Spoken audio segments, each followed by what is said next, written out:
Welcome to Hauntales, where darkest stories come alive. I know many of you tune into these tales to drift off to sleep, so settle in, relax, and get comfortable. Whether you're lying in bed or curled up on the couch, let the whispers of these chilling encounters carry you away. Before we begin tonight's story, be sure to like the video and subscribe to the channel for more spine-tingling tales, and let me know in the comments where are you listening from, and what time is it. I love seeing how far our stories travel.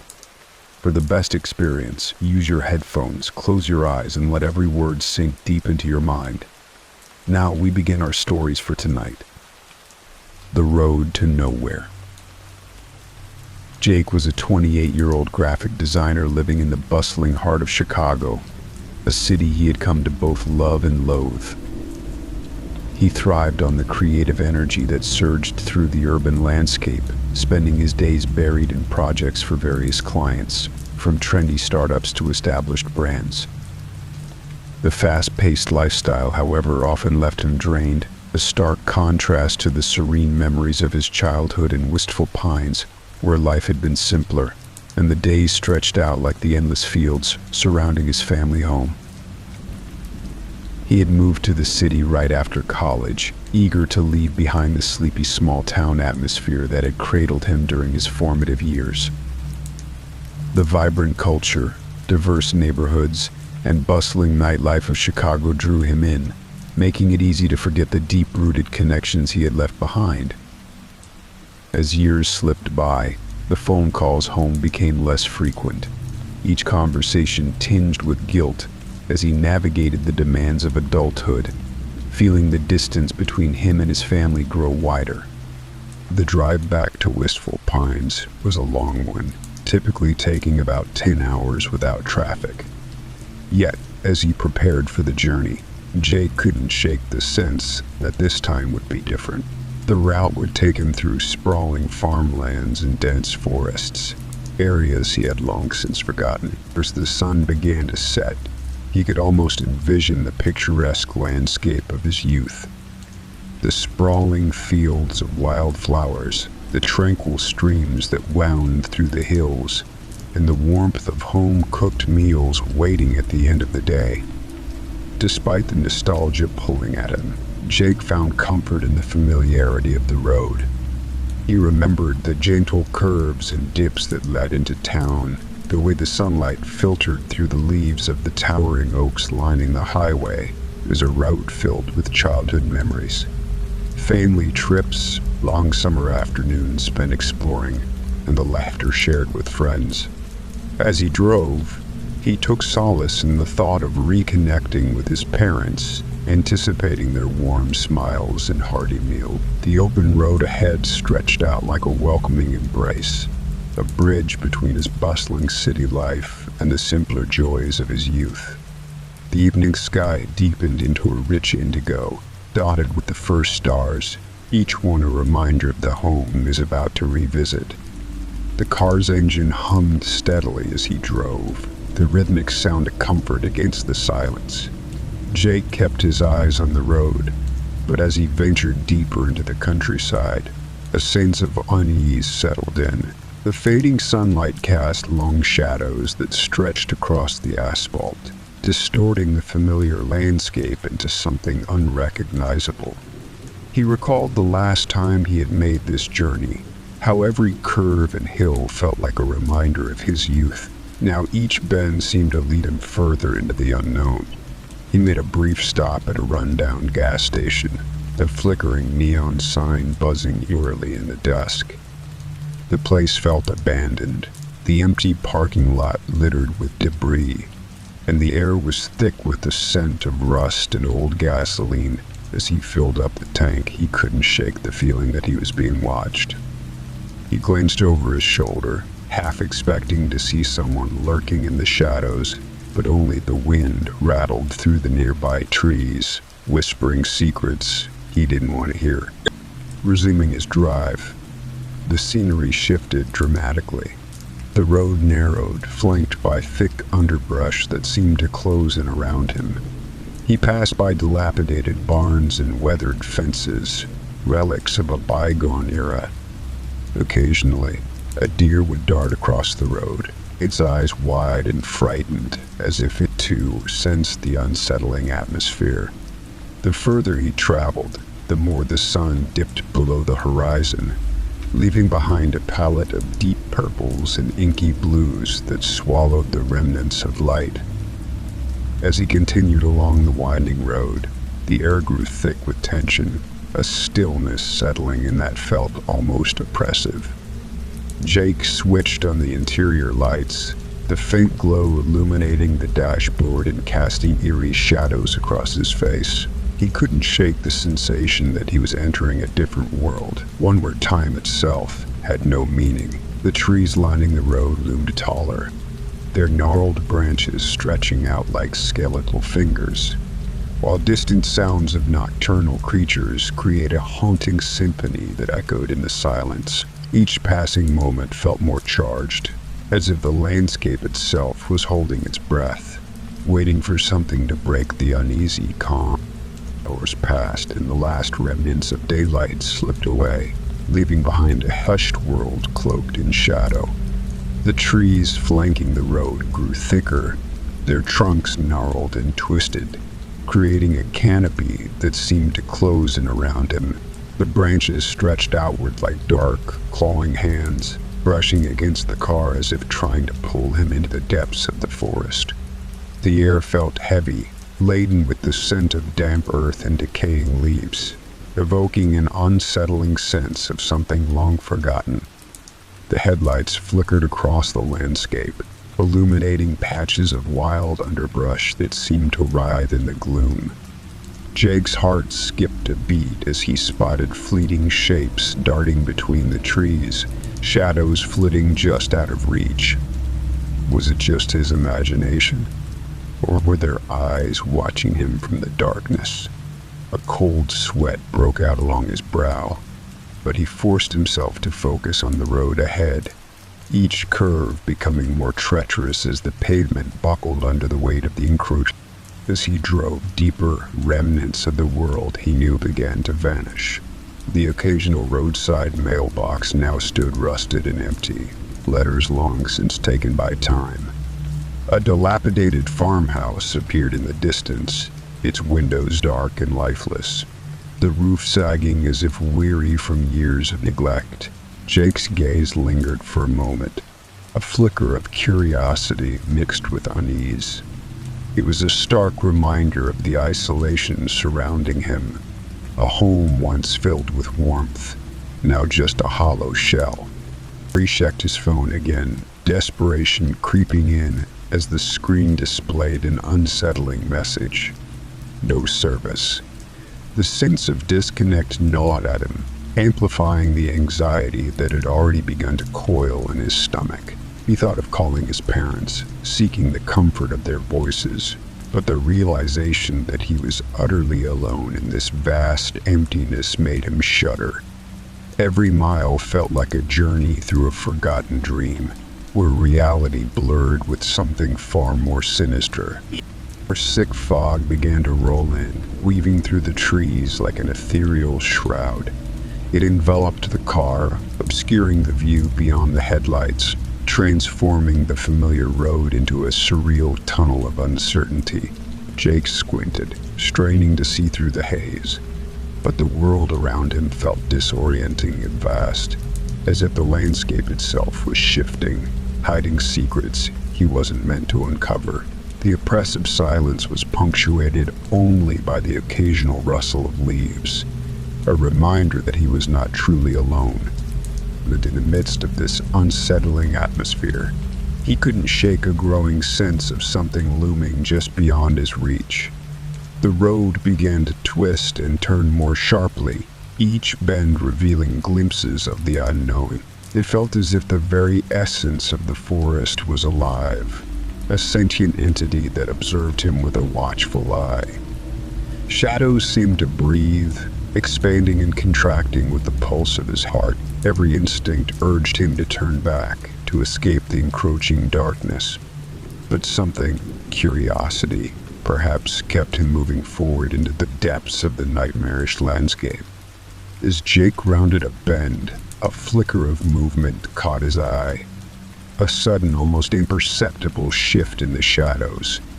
The headlights of his car sliced through the thickening darkness, illuminating a faint outline just off the edge of the road. It was a figure, a young woman, her silhouette framed by the creeping gloom, but the fading light obscured her features. The eerie stillness of the night amplified the tension, as if the very air was holding its breath in anticipation. He leaned closer to the windshield, squinting against the encroaching twilight. The car's beams danced across her form, revealing a tattered dress that fluttered slightly in the breeze, as if she were caught between this world and another. Her hair fell loosely around her shoulders, tangled and wild, blending into the shadows that surrounded her. For a moment, the sight felt like an apparition, a ghostly figure conjured from his imagination, making the isolated stretch of road seem even more surreal. The chilling silence pressed in around him, broken only by the soft rustle of leaves and the distant croak of a frog. Jake's heart raced. It was unusual to see anyone out here, especially at this hour, and the oddness of her presence gave him goosebumps. He noticed her eyes, glinting in the headlights, reflecting an unnatural light that hinted at both fear and desperation. It was as if she were a lost soul, trapped in a twilight world, waiting for someone to notice her plight. As she stepped into the beam of the headlights, the woman's features came into sharper focus, revealing a face marked by both beauty and distress. Her skin was pale, almost luminous in the artificial light, accentuating the dark circles beneath her eyes, which seemed to tell stories of sleepless nights and lingering fears. Strands of hair, tangled and wild, framed her face, catching the light and creating an almost ethereal halo around her. There was an unsettling fragility to her, as if she might shatter at the slightest provocation, evoking a protective instinct within Jake. Her gaze flicked toward the car, reflecting a mix of apprehension and hope, like a lost child discovering a beacon in the dark. As the headlights bathed her in warmth, she flinched slightly, as if the brightness cut through the shadows that had enveloped her for too long. Yet, rather than retreating from the light, she leaned forward, her posture betraying a desperation that tugged at Jake's heart. The way she stood, poised on the edge of the road, seemed to convey that she was caught in a moment of indecision, torn between fear of the unknown and the allure of safety. The glow from the headlights illuminated the remnants of her clothing, revealing frayed edges and dirt-stained fabric that hinted at her recent struggles. She shifted her weight from one foot to the other, her movements betraying the anxiety simmering beneath her calm exterior. As Jake observed her, he noticed how she clutched the hem of her dress, twisting it between her fingers as if it were a lifeline. The action spoke volumes, a silent plea for help woven into the very fabric of her being. With every second that ticked by, the silence of the night seemed to amplify the weight of the moment. Jake felt the pull of her gaze, drawing him in, yet he remained acutely aware of the strangeness of the situation. He couldn't shake the feeling that this encounter was more than mere coincidence. It was as if she had materialized from the depths of the night itself, a puzzle piece that didn't quite fit into the reality he knew. The tension hung thick in the air, as if the world around them was holding its breath, waiting to see what would happen next. Jake's heart raced as he leaned closer to the window, his mind racing through a whirlwind of thoughts. The dim light from the dashboard flickered over his face, casting shadows that mirrored his growing apprehension. He could feel the chill of the night creeping in through the open window, a stark contrast to the warmth of the car's interior. The isolation of the road pressed in on him, amplifying his sense of vulnerability as he faced this mysterious figure. His instincts screamed at him to drive away, yet the image of the woman standing there, seemingly lost and alone, rooted him to the spot. He fought against the swell of unease, reminding himself that help was often just a simple act of kindness away, or the juxtaposition of the serene night and the turmoil brewing in his chest made the moment feel surreal. It was as if he had crossed into a different realm, where decisions weighed heavier and shadows loomed larger. As she stepped closer, Jake studied her every movement, searching for any signs of danger.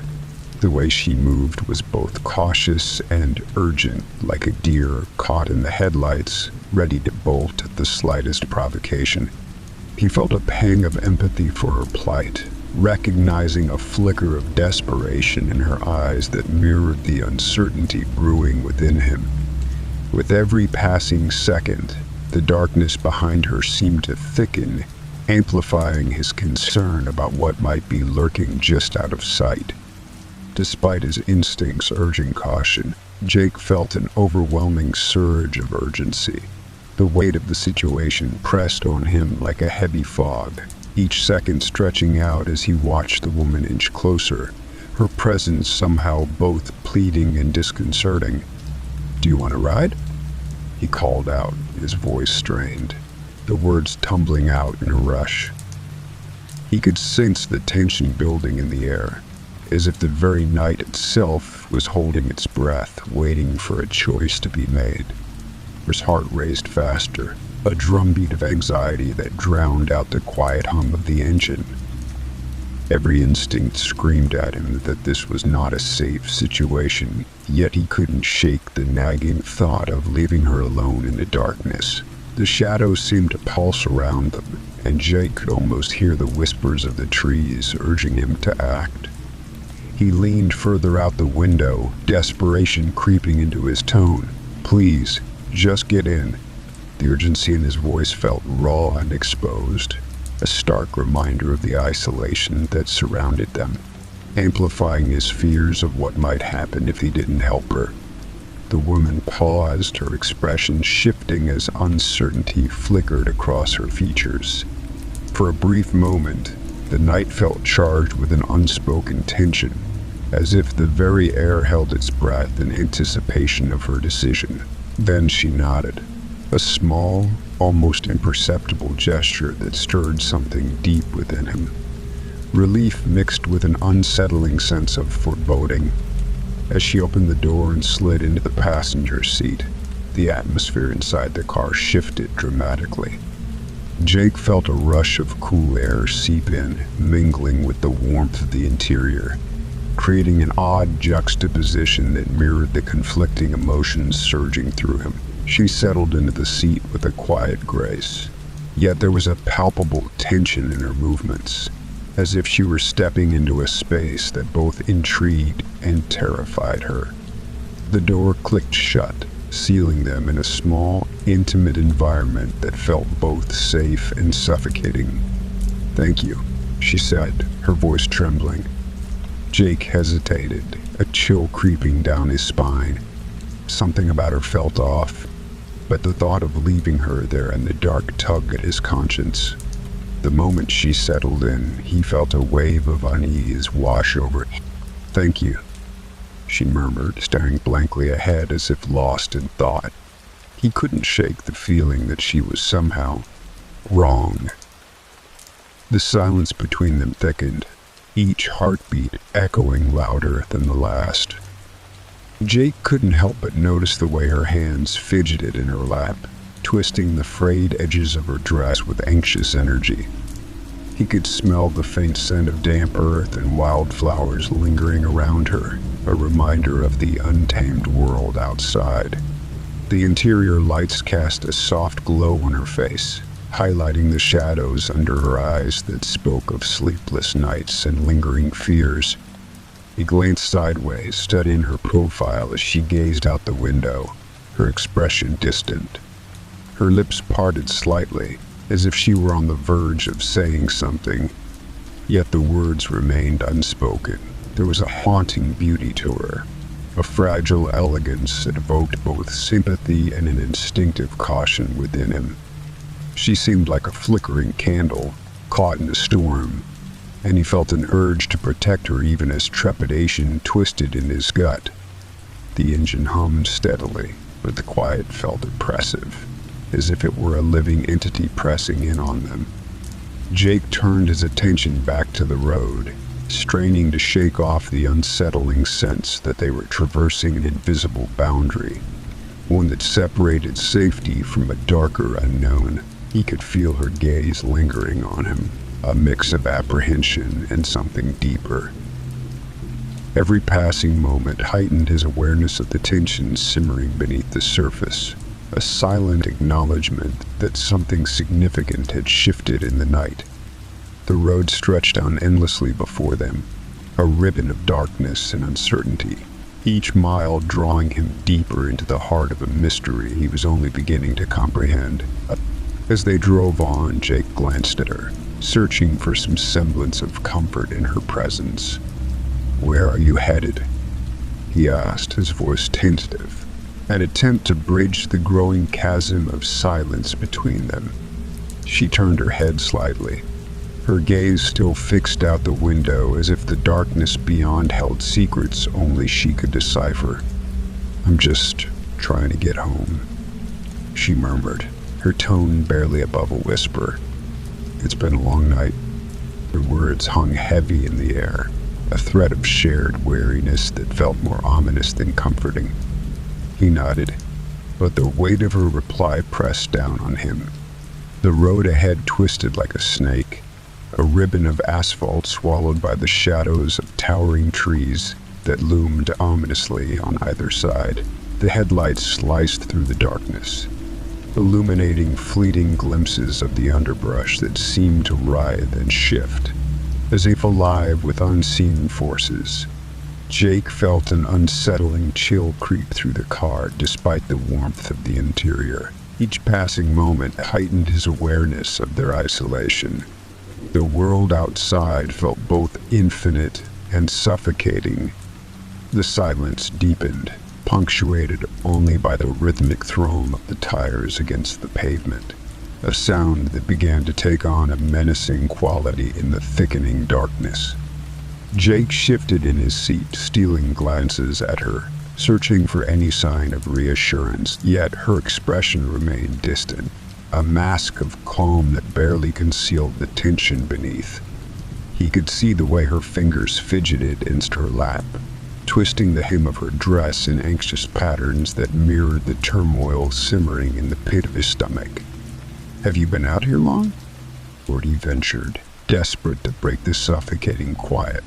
She finally turned to him, her eyes reflecting the pale light from the dashboard, a depth of fear swirling within them that sent a shiver down his spine. "It feels like an eternity," she replied, her voice tinged with something dark, as if the weight of her journey was more than mere miles traveled. The way she spoke suggested that the night held memories too painful to recount, memories that might claw their way back to the surface at any moment. Jake forced himself to look back at the road, though the shadows around him felt like fingers reaching in, probing the edges of his sanity. The trees seemed to close in tighter, their gnarled branches intertwining like skeletal hands, and for a fleeting moment, he imagined them whispering secrets of the forest, secrets that should never be spoken. He felt as if they were being watched, not just by the darkness, but by something far more sinister lurking within it. The atmosphere crackled with a tension that was almost palpable, an unspoken dread coiling around them. Minutes passed, but they felt like hours, time stretching like an elastic band pulled too tight. The air grew thick, heavy with anticipation, as if the night itself was holding its breath. He wanted to ask her more, to pry deeper into her story, but a voice in the back of his mind warned him to tread carefully. It was as if the very act of inquiry might awaken something dangerous, something that had been waiting in the depths of her silence. The road seemed to twist into an endless abyss, and he couldn't shake the feeling that they were driving toward a darkness that had no end, a place where the boundaries of reality began to blur and dissolve.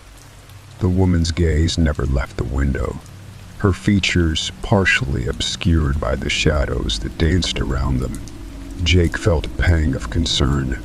She seemed almost entranced by the night, her mind lost in a labyrinth of thoughts.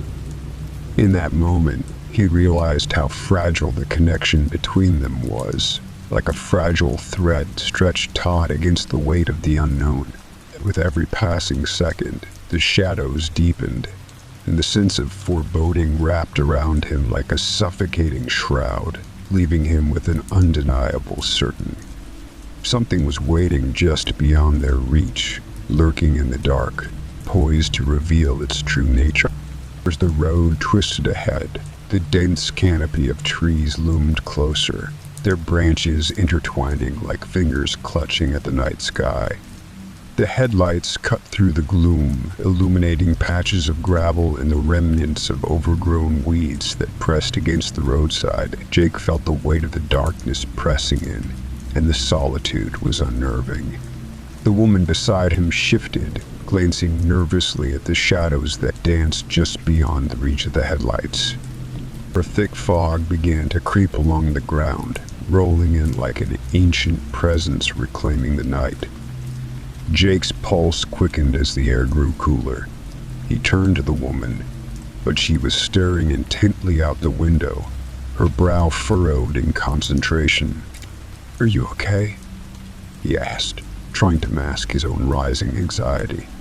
She didn't respond, her lips pressed together in a thin line, eyes darting toward the darkened tree line as if expecting something to emerge. And then the road ahead narrowed, becoming less familiar. The asphalt cracked and faded.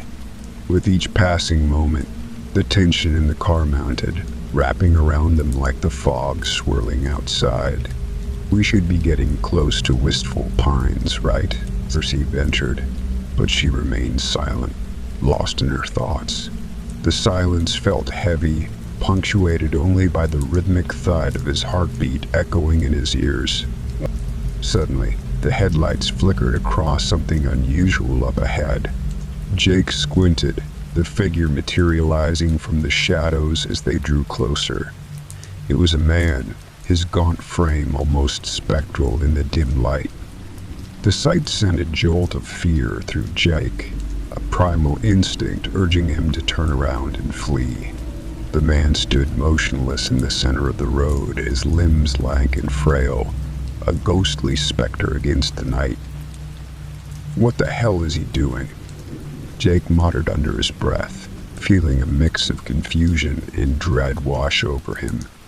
The woman beside him stiffened, her eyes widening as she turned to him, panic radiating from her features. "Don't stop. Drive past him." Her voice pierced through the heavy silence, urgent and almost desperate. Jake's hands tightened around the steering wheel, his heart racing with adrenaline. "What?" he stammered, caught off guard by the intensity of her reaction. "Just do it," she insisted, her tone brokering no argument. Fear clawed at her expression, a mix of urgency and terror that made Jake's stomach twist.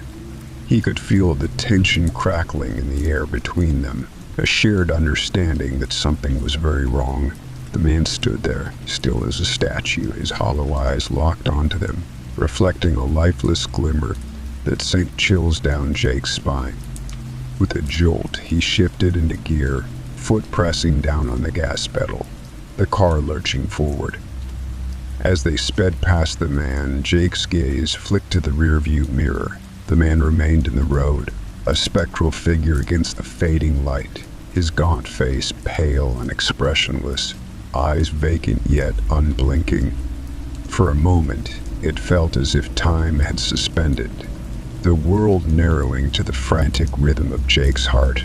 He could barely breathe, the weight of the encounter pressing heavily on him. "What was that?" he exclaimed, breathless, trying to process the sight they had just witnessed. The woman was pale, her face a mask of horror.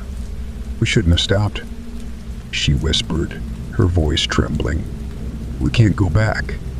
There's an urgency in her words, only deepened the sense of dread curling in Jake's stomach. What do you mean?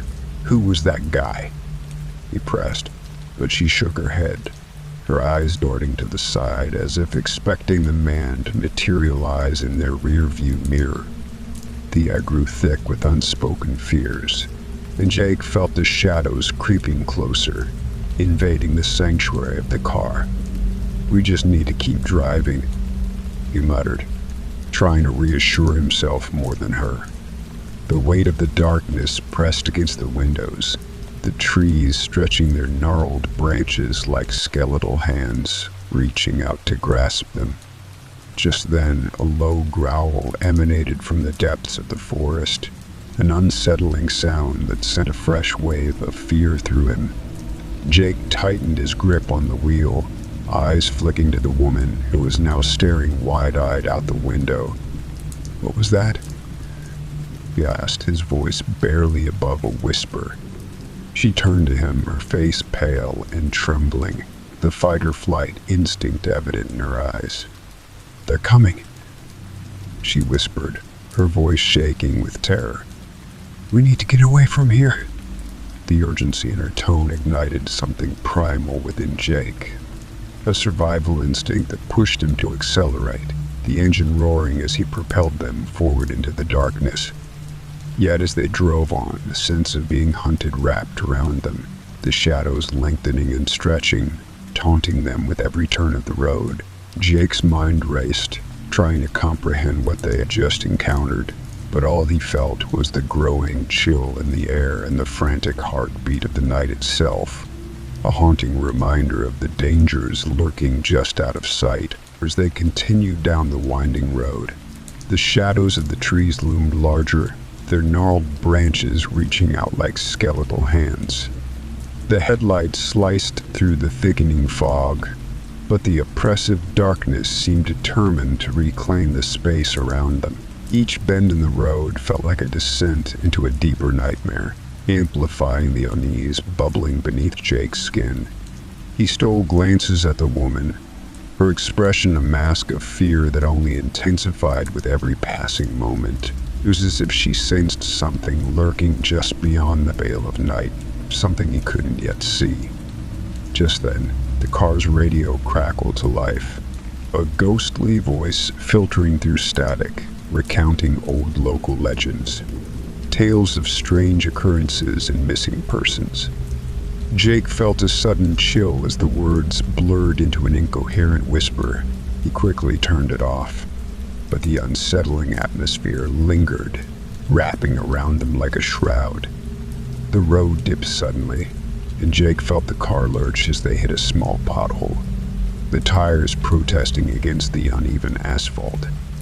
He cursed under his breath, shaking his head in frustration.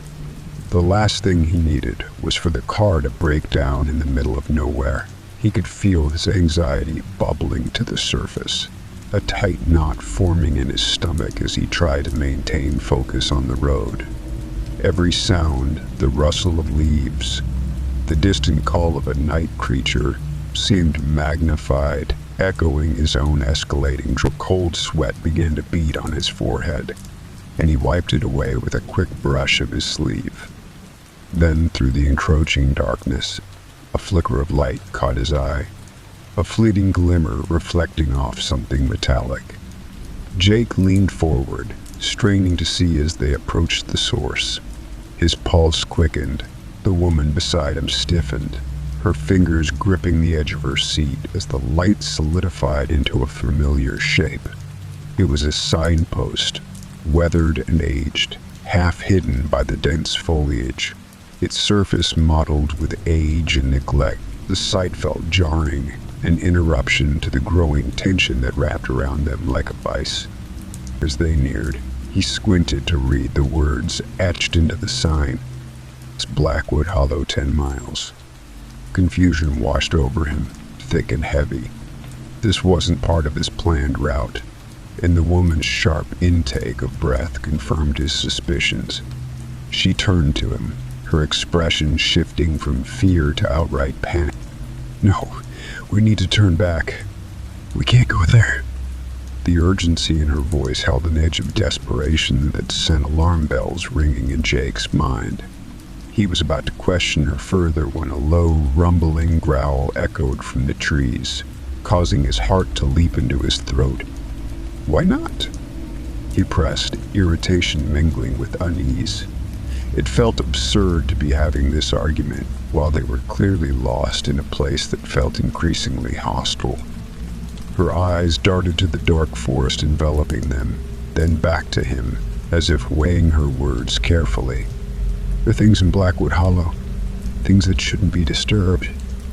The gravity of her statement hung in the air, a terrifying weight that he struggled to understand. The shadows seemed to deepen around them, and a chill crept into the car, wrapping around him like an icy hand. Before he could respond, the woods around them erupted with a sudden burst of sounds. Branches snapping, something scuttling through the underbrush. The unsettling chorus pierced the quiet, making Jake's heart race anew. He glanced at the rearview mirror, half expecting to see something lurking in their wake. But the road remained as empty as the expression on the woman's face. "We need to move," she urged, her voice now a strained whisper. "Please, just turn around." His instincts wavered, torn between his desire for answers and the primal urge to flee. Just as he turned the wheel to reverse, the air grew thick with an unnatural tension, a weight pressing down on him that made it hard to breathe. A shadow flitted through the trees, something fleeting yet unmistakably alive, sending his heart racing.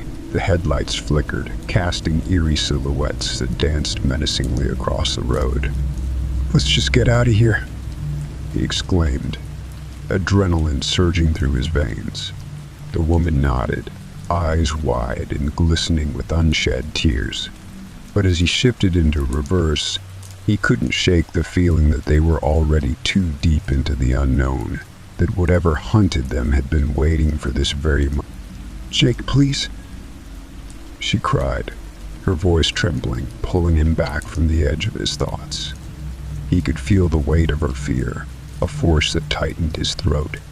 The growling from the woods intensified, reverberating through the car, a primal warning that echoed in the depths of his mind. Just then, a figure emerged from the shadows of the tree line, a fleeting silhouette, barely discernible, yet somehow familiar. Panic surged within him. He slammed the gear into drive, his instincts screaming to flee, but it was too late. The darkness had already begun to close in around him. The road twisted ahead, a dark ribbon snaking through the oppressive forest. Jake's heart raced, adrenaline coursing through him as he pressed harder on the gas pedal, urging the car to fly down the narrow path. The shadows around them seemed to thicken, cloaking everything in a veil of dread. He felt it. The presence of something pursuing them, lurking just out of sight, its intent as dark as the night itself. "Faster," the woman urged, her voice trembling. He shot her a glance, seeing the stark fear etched on her face, and his grip on the wheel tightened instinctively. He swerved again, narrowly missing a low-hanging branch that lashed out like a claw. The car lurched, tires squealing against the pavement as he fought to maintain control. Behind them, the low growls grew louder, echoing through the trees, a haunting symphony of menace that drove him forward. Suddenly, another shadow darted across the road, this one larger and more defined. Jake's breath caught in his throat as he swerved hard to the left, the car's tires skidding on the gravel shoulder. He glanced in the rearview mirror, desperately searching for a glimpse of whatever was chasing them. But all he saw was darkness swirling like a living entity, the trees closing in like spectators at a macabre theater. The growling transformed into a haunting chorus of whispers, as if the forest itself was alive, mocking his frantic escape. "Keep going," she cried, her eyes wide and filled with panic. Oh, don't look back. Her urgency snapped him out of his daze, and he focused on the road ahead, forcing himself to push through the rising tide of fear. The headlights flickered sporadically, casting fleeting images of twisted branches and lurking shadows that seemed to taunt him, daring him to falter. He could almost feel the breath of whatever hunted them hot on his neck, a ghostly reminder of the danger they were in. With a surge of determination, he floored the accelerator, the engine roaring in response. The car surged forward, racing through the night, but the shadows pursued relentlessly. Every time he thought he had gained a moment's reprieve, another figure flitted into the light, forcing him to react. The air grew thick with tension, each breath feeling like a struggle against the oppressive weight of unseen forces, with the woman's frantic voice urging him on. He pushed the limits of speed, every ounce of his being focused on escaping the terror that lurked just beyond the edge of the headlights. "What the hell is going on?" he yelled, heart racing. "Keep going. Don't stop." The woman screamed, her voice rising with panic. He obeyed, pushing the gas pedal harder, feeling the engine respond with a deep, throaty growl. But as they barreled down the narrow road, the shadows seemed to multiply. Figures darting through the trees and along the roadside, just out of reach of the headlights. Jake's heart pounded in his chest, each thud a frantic reminder of their peril. He fought to maintain focus, the weight of fear threatening to pull him under. Then, without warning, the car began to sputter, the engine lurching violently. A cold knot formed in Jake's stomach as the lights flickered, casting eerie shadows that danced across the forest. "No, no, no," he muttered, desperately willing the engine to keep running. But the vehicle shuddered again, the sound of the engine growing fainter, as if it were succumbing to the very darkness surrounding them. Just as he felt a fleeting hope of escape, the engine gave one last gasp and fell silent, plunging them into a suffocating void. The abrupt stillness was deafening, the absence of the engine's roar amplifying the distant whispers that clawed at the edges of his sanity. He glanced at the woman, her face illuminated by the ghostly light of the dashboard, eyes wide with terror. In that moment, the reality of their situation crashed down on him. Stranded in the heart of an unforgiving forest, darkness enveloping them like a shroud, and the relentless shadows closing in. There's panic surged through him as he tried to restart the car, turning the key with frantic urgency. But the only response was a hollow click, echoing their despair. No, no, no," Jake cried, frantically trying to restart the car. The engine coughed but remained silent. Panic surged through him, and he glanced around, feeling trapped. "Get out! We need to run," the woman urged, her voice low and frantic. "What? Are you insane?" He shot back, fear overtaking his logic. But her eyes were wild, filled with an urgency he couldn't ignore. He threw open the door and jumped out, the chill of the night air hitting him like a slap. They were surrounded by the oppressive darkness, and the figures were closing in, whispering unintelligibly, shadows flitting just beyond the reach of the car's last flickering light. "Where do we go?" he shouted, adrenaline surging through his veins. "Follow me," she cried, her grip tightening as they plunged into the dense thicket.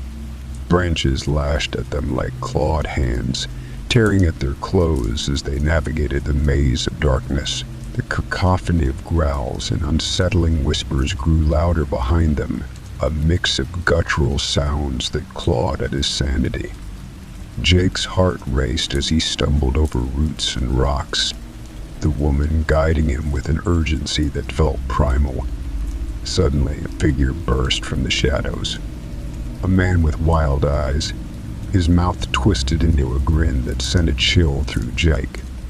He moved in a jerky, unnatural way, As if he were being pulled by unseen strings, behind him more forms appeared, some resembling ordinary people, their expressions eerily blank. Others glided through the underbrush, their features shifting between human and something darker, their eyes glowing with a malevolent light. "Keep moving," she urged, her voice trembling. "They want to separate us." Jake felt a cold sweat run down his cheek as he sensed the encroaching figures. Some moved with an unsettling grace, their limbs bending in ways that seemed impossible, while others stumbled forward, faces twisted in grotesque expressions. The air thickened with dread, and he could almost feel the weight of their gaze pressing in on him. Just ahead, a flicker of light broke through the oppressive darkness. A small clearing, illuminated by ghostly glimmers that danced like fireflies. "There," he shouted, pointing toward the light. But the figures surged closer, their shapes becoming chaotic. "We can't let them catch us," she cried, urgency ringing in her voice as they sprinted toward the faint hope of escape. The whispers grew louder, intertwining with the growls, a frantic symphony echoing their desperation. As they reached the clearing, Jake caught sight of more figures. Some human, some possessed, and others shifting like shadows. Each was a part of the sinister coalition pursuing them, some reaching out with clawed hands, while others swirled like dark smoke, their intentions hidden. "Stay together," he yelled, feeling the desperate pull of the shadows at his back. The woman's eyes darted between the figures and the distant light, determination etched on her face. "Move," she urged, pulling him along as they dodged the grasping hands and desperate faces. The chaos behind them surged, an unsettling mix of entities intent on closing the gap. Jake's breath quickened as he felt the chill of something against his skin. Was it a shadow, a hand, or something else entirely? "Don't look back," he shouted, forcing himself to focus on the flickering glimmers ahead. As they pushed forward, a sense of impending doom washed over him. The figures began to converge, merging into a writhing mass that pulsed with dark energy. The growls morphed into an unnerving chant, a litany of lost souls echoing through the tree. Panic surged within him as he stole a glance back, seeing the chaotic blend of humans, twisted beings, and shadowy forms chasing them, each movement more frantic than the last. With one final burst of speed, they dashed away from their pursuers. But the figures surged forward, their intentions obscured yet undeniably sinister. Jake felt an almost magnetic pull from the light, a desperate urge to escape the encroaching dark. But as they sprinted, the air crackled with tension, the cacophony of growls and whispers rising to a deafening pitch, threatening to drown out everything around. In that moment, a chilling realization washed over Jake. They weren't simply fleeing from a singular threat. They were enveloped by a mass of shapes and shadows that blurred the line between the familiar and the grotesque. The figures closing in around them moved in unsettling harmony, their intentions unreadable as they wove through the darkness. Every few seconds, Jake caught glimpses of faces, some eerily ordinary, others twisted and contorted, eyes glinting with an otherworldly sheen. Each step brought the air thick with an oppressive energy, as if the very forest had conspired to trap them. He felt an instinctual dread, a primal awareness that they were being hunted, but the nature of their pursuers eluded him. Were they human? Something else entirely. The confusion only heightened the urgency to escape. The cacophony of sounds behind them intensified, a mixture of low growls and frenzied whispers that echoed through the trees, chilling his blood. He could feel the breath of something just beyond reach, the sense that they were being herded. The figures dancing on the edges of his vision, shifting and melding with the shadows. "Keep going," he shouted, forcing his legs to move faster, even as his ins streamed at him to look back. With every stride, the forest closed in around them, branches clawing at their limbs as if trying to pull them into the depths of the night. The atmosphere pulsed with an unseen malevolence, an intoxicating mix of fear and adrenaline that urged them onward. Jake stole a quick glance at the woman beside him, her expression a blend of terror and determination, a mirror of his own inner turmoil. Then, out of the corner of his eye, he noticed a figure slipping between the trees, its movements disjointed yet fluid, a silent specter trailing in their wake. Panic ignited within him as he forced himself to focus ahead, sensing that whatever haunted them was relentless, hungry for a moment of hesitation, but each heartbeat echoed the tension in the air, an ever-present reminder that the danger was closing in, blending into a swirling tapestry of threat that threatened to engulf them entirely. As they stumbled into the small clearing, the sudden stillness felt like a reprieve from the chaos that had engulfed them. Moonlight filtered through the trees, casting a silvery glow on the damp ground, illuminating the tense faces of Jake and the woman. They leaned against a gnarled tree trunk, gasping for breath, adrenaline still coursing through their veins. Jake glanced at her, his heart still racing. We made it," he said, his voice a mix of disbelief and relief, as if saying it aloud could solidify their escape. She nodded, though her expression was distant, her eyes flickering to the shadows that lingered just beyond the clearing. "For now," she replied, her tone barely above a whisper. There was a weight to her words, an unspoken awareness of the danger still lurking nearby. "We can't let our guard down." Jake furrowed his brow, sensing the shift in her demeanor. It was as if the tension had not fully dissipated, and the realization settled uneasily in his gut. Something about her felt both familiar and disquieting. Jake's mind churned as he stood in the clearing, the cool night air sharp against his skin. The chaos of the evening replayed in his thoughts like a relentless reel, every moment stitched together by a thread of unease. They had barely escaped the terror that pursued them, an entity or entities he still couldn't fully grasp. Each growl and whisper seemed to echo in his mind, a reminder of the malevolence lurking just beyond the tree line. Her shadows danced at the edges of his vision, and he could almost feel the weight of those haunting eyes still upon him. His heart raced as he recalled their frantic flight, the way she had urged him forward, her grip a lifeline in the darkness.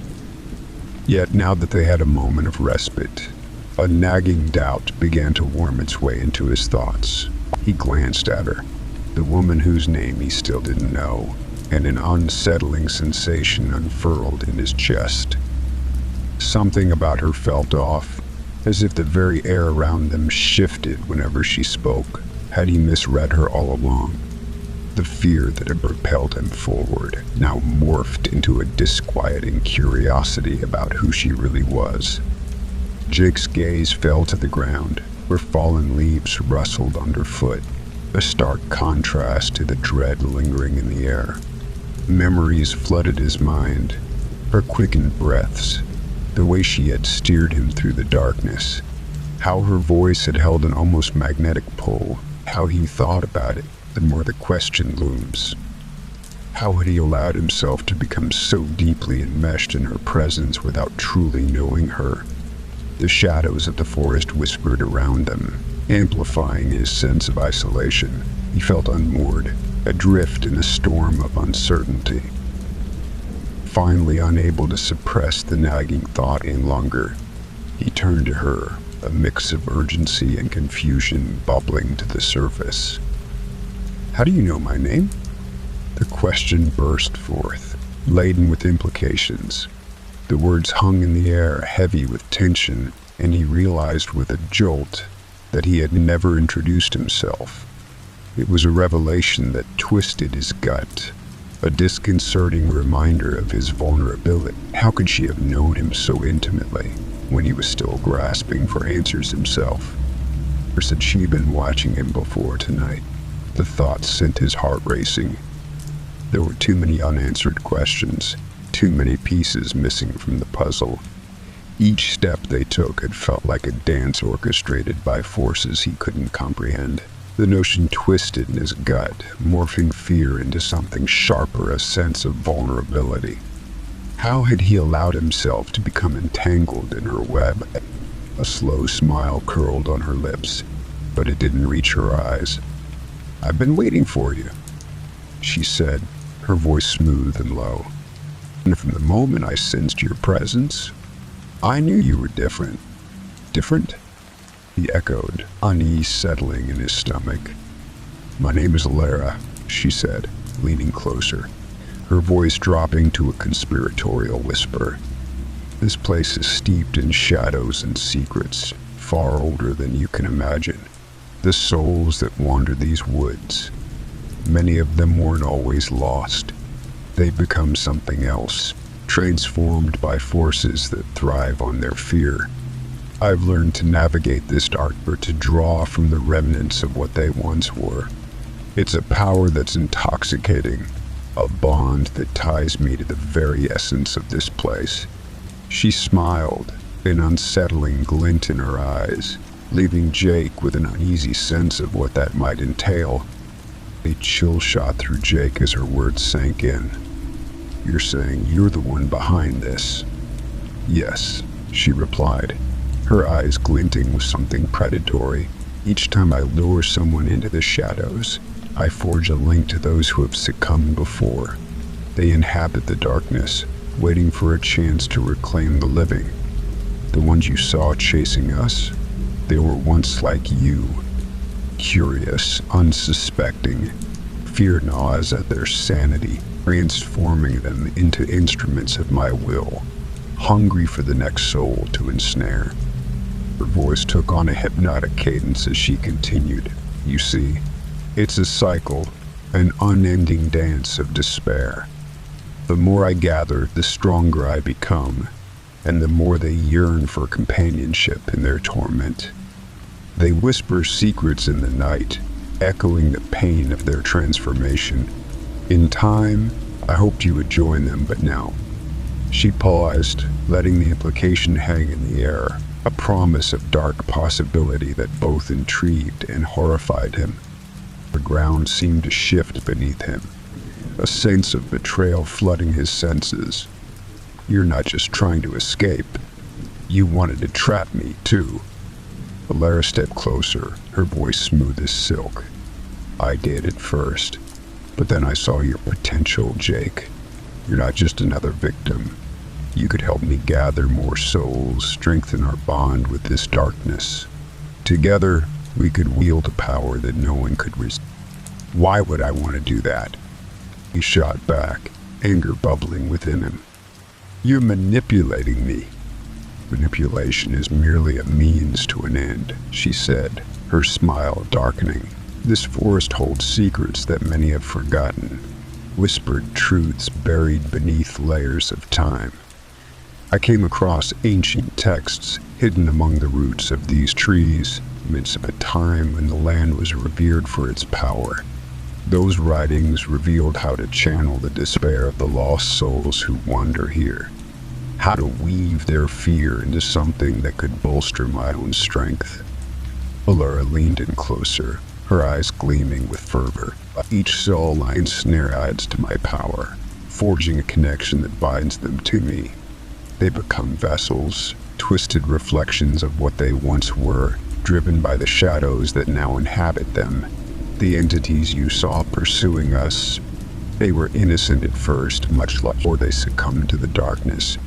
I give them purpose, turning their desperation into instruments of my will."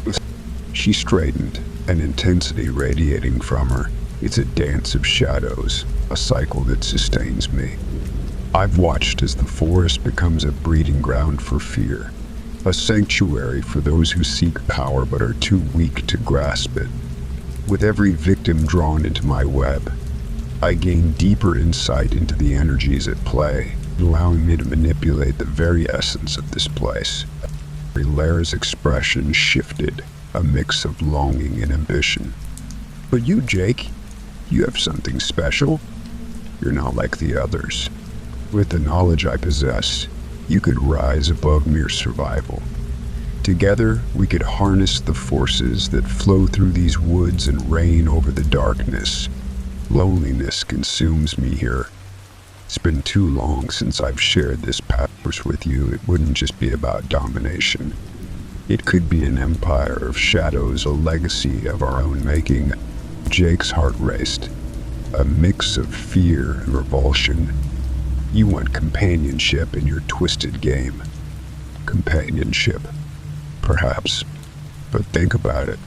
What if I told you that fear is the first step to power? You have so much untapped potential.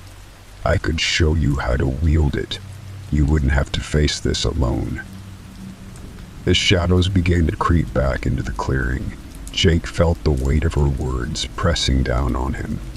He could see the figures emerging from the trees, distorted faces, eyes hollowed and expressions twisted, each one a reminder of what he could become. Jake stood at the edge of the clearing, the moonlight casting eerie shadows that twisted and writhed like living things. Alara's presence loomed large, her offer hanging in the air like a dark promise. As he processed her words, a chilling clarity settled over him. This was not merely a decision about survival. It was an invitation to join a world steeped in dread, where power came at the cost of his very soul. The night felt heavier, the oppressive silence amplifying the chaos in his mind.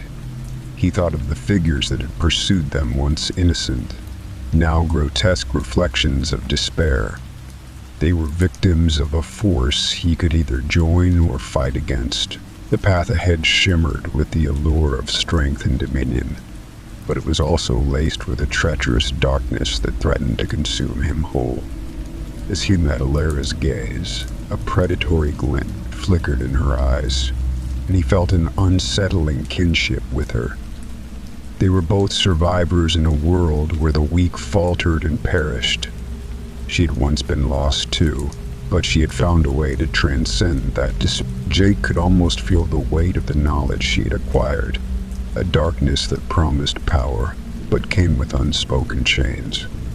The choice loomed before him, a daunting chasm between his old life and the seductive embrace of the unknown.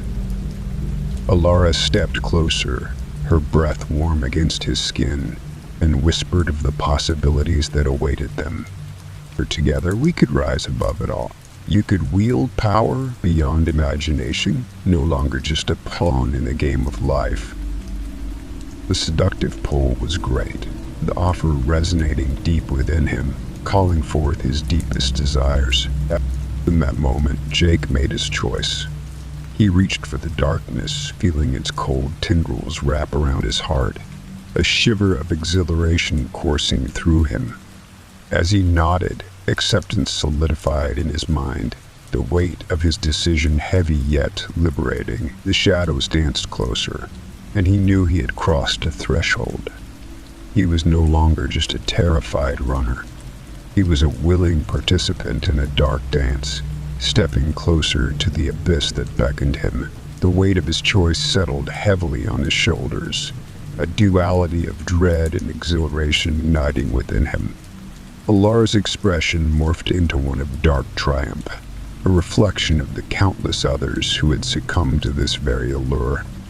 As she drew him in, he could sense a connection forming a sinister bond that entwined their fates. With every heartbeat, he felt the shadows pulse with a hunger, eager to consume and corrupt. He had glimpsed the twisted legacy of those who had come before him, and now it was his turn to either succumb or rise within this new order. When around them, the figures in the dark shifted closer, their outlines blurring into a grotesque tableau of despair. Jake recognized the faces of those who had lost themselves in this nightmare, their eyes empty yet full of an insatiable yearning, where a part of him wanted to recoil, to resist the tide of darkness. But the thrill of power surged through him. He realized that he wasn't merely stepping into Alara's world. He was carving out a place for himself within it, drawn into a cycle that promised not just survival but dominance. As he looked into Alara's eyes, he saw the future unfurling a path lined with both darkness and possibility. The forest, once a labyrinth of fear, now felt like a kingdom waiting to be claimed. With each passing moment, he could almost hear the distant echoes of new victims calling out, drawn to the very essence of the power he had just embraced. The thought flickered in his mind, tantalizing yet chilling. This was only the beginning. Jake's acceptance rippled through the shadows, a signal that sparked a new phase in this relentless hunt. The cycle of despair had a new harbinger, and as he stood at the precipice of his transformation, he felt the weight of unspoken potential. He wasn't just becoming a part of Alara's darkness. He was a catalyst for something greater, a force that could pull others into their fold. The lingering question remained. Would he become the very thing he once feared, or would he rise to become something far more powerful? The hunt was not over. It had only just begun. Claiming the road, in the secluded town of Blackwood Hollow, an ominous atmosphere hung heavily, suffusing the once bustling community with an unsettling dread.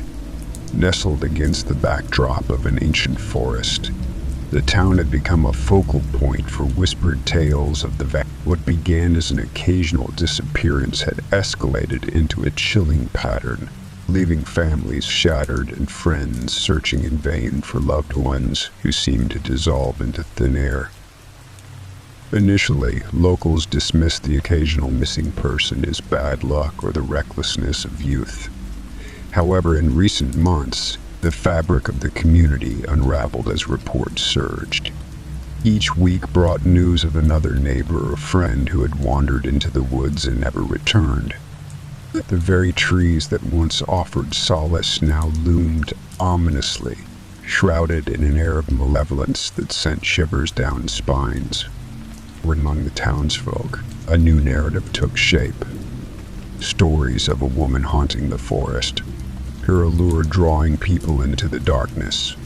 Yet, as fear deepened, accounts began to surface of a shadowy figure accompanying her, a man seen lurking among the trees. This revelation intensified the townspeople's anxiety, for it suggested that something far more sinister was afoot. Rumors circulated, intertwining tales of both figures as harbingers of despair, feeding the growing paranoia that enveloped Black.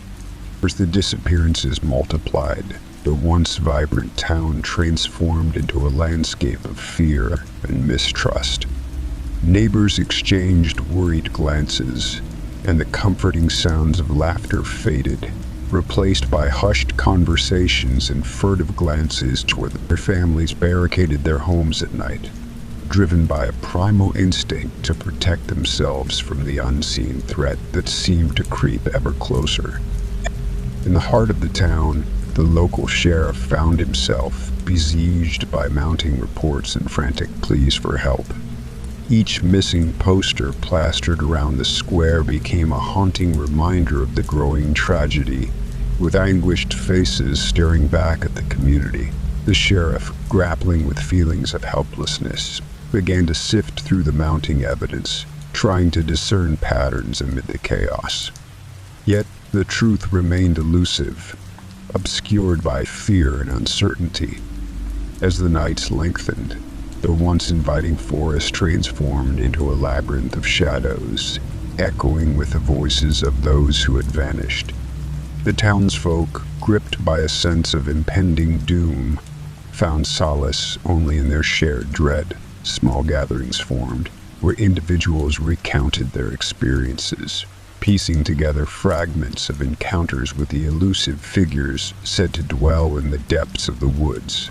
Each story added to the lore, deepening the enigma surrounding the disappearances. The community's psyche began to fray, and friendships strained under the weight of suspicion. Whispers filled the air about strange sightings and eerie occurrences, leading to a pervasive atmosphere of mistrust. Some began to question their neighbors, while others turned to old folklore, desperate for answers that might explain the malevolent forces at play. As the moon waxed and waned, casting ghostly light upon the town, a pronounced sense of urgency permeated the air. The townsfolk were caught in a cycle of fear, their once peaceful existence overshadowed by the dark mystery of the missing. As the sun dipped below the horizon, casting long shadows across Blackwood Hollow, 3 siblings cruised into town in a polished white '71 Polaroid. This car, a gift from their father, gleamed under the fading light, its immaculate condition a testament to Nathan's devotion. He treated it like a cherished relic, every surface meticulously cared for, reminding them of the countless lessons learned during family road trips and late-night discussions about the supernatural. Nathan Walker, the eldest, sat behind the wheel, exuding a rugged confidence. He was the protector, driven by fierce loyalty and an unyielding determination to confront the darkness lurking in the world. His charm could easily draw people in, but it was his relentless focus that truly defined him. Each challenge they faced only sharpened his resolve, a commitment to uphold their father's legacy of hunting unseen threats that preyed on the innocent. Beside him in the passenger seat, Zach Walker, the youngest brother, watched the world blur past, his eyes sharp with curiosity. Though capable in combat, his strength lay in his intellect, a gift nurtured by their mother's deep knowledge of lore and mythology. She had spent countless hours teaching them about various creatures, their weaknesses, and the protective charms passed down through generations. While Nathan relied on instinct and courage, Zach's analytical mind offered critical insights, making him a formidable partner in their shared mission. In the back seat, Lana Walker was poised and alert, ready for whatever lay ahead. As a middle child, she often acted as the emotional compass for her brothers, but she was also a proficient hunter in her own right. Alana had spent years honing her combat skills and tactical knowledge, able to hold her own in a fight. With a keen understanding of people, she could sense fear and unease, making her invaluable during their investigations. Her intuition frequently guided their decisions, steering them clear of potential traps. Alana settled into the back seat, wearing comfortable jeans and a fitted jacket that allowed for ease of movement. The charm bracelet on her wrist clinked softly, each symbol a reminder of the protection they offered. She watched her brothers in the front, a sense of purpose coursing through her. Alana was a proficient hunter in her own right, blending her keen instincts with practical knowledge of their craft. Her presence brought an unspoken strength to their trio, grounding Nathan's fierce determination and Zach's analytical nature as they prepared to face the unknown ahead. The siblings had been shaped by loss and a relentless pursuit of justice. Their father's teachings had instilled vital survival skills, tracking, trapping, and recognizing the signs of supernatural activity. Their mother, with her vast repository of lore, had imbued them with the understanding that knowledge was as powerful as any weapon. This blend of skills prepared them for the dangers they faced, equipping them to tackle the unknown with both strength and strategy. Together, they formed a cohesive unit, each one playing a crucial role in their quest against the darkness. In the trunk of the Polara lay an arsenal of hunting gear, each item carefully chosen for its purpose. Shotguns loaded with assault rounds, silver blades, and an assortment of protective charms filled the space, a testament to their experience. Years of battling dark forces taught them that preparation was crucial. Every hunt required not only strength but also strategy and foresight. As they drove into the heart of Blackwood Hollow, the weight of their mission settled upon them. The alarming reports of missing townsfolk had reached their ears, and they sensed a deeper malevolence at work in this place. With every mile, the trio felt the tension in the air, aware that their skills and their bond would soon be put to the ultimate test. With a shared glance that conveyed both determination and understanding, Nathan, Zach, and Alana prepared to step into a world fraught with danger. More than just family, they were partners in an unyielding fight against the unknown, each relying on the other's strengths. Their upbringing had forged a bond that transcended mere brotherhood and sisterhood. It was a connection born of shared purpose and mutual respect. As the Power rolled to a stop in a dimly lit area, they collected their bags, ready to venture into the encroaching night. The car, a symbol of their family legacy, stood as a steadfast companion in their quest, a beacon of hope against the darkness that loomed ever together. They were ready to confront whatever awaited them in Blackwood Hollow, equipped not only with weapons but with the wisdom of their past. As they rolled into Blackwood Hollow, the sun hung low in the bright blue sky, casting sharp shadows across the town's cracked pavement. They had driven through the night, fueled by a mix of adrenaline and coffee, their determination to uncover the mystery behind the recent surge of disappearances intensifying with each passing mile. The town lay sprawled before them, a patchwork of faded storefronts and quiet homes that seemed to hold their breath in the face of an unseen threat. Their first destination was the sheriff's office, a modest brick building that stood at the edge of the town square, adorned with a weathered sign that creaked gently in the breeze. On their side, the air was thick with a sense of unease. The walls lined with faded photographs of past sheriffs and community events that now felt like ghosts of better days. Sheriff Tom Collins sat behind a cluttered desk, his weary eyes scanning reports piled high, each one a testament to the town's growing disquiet.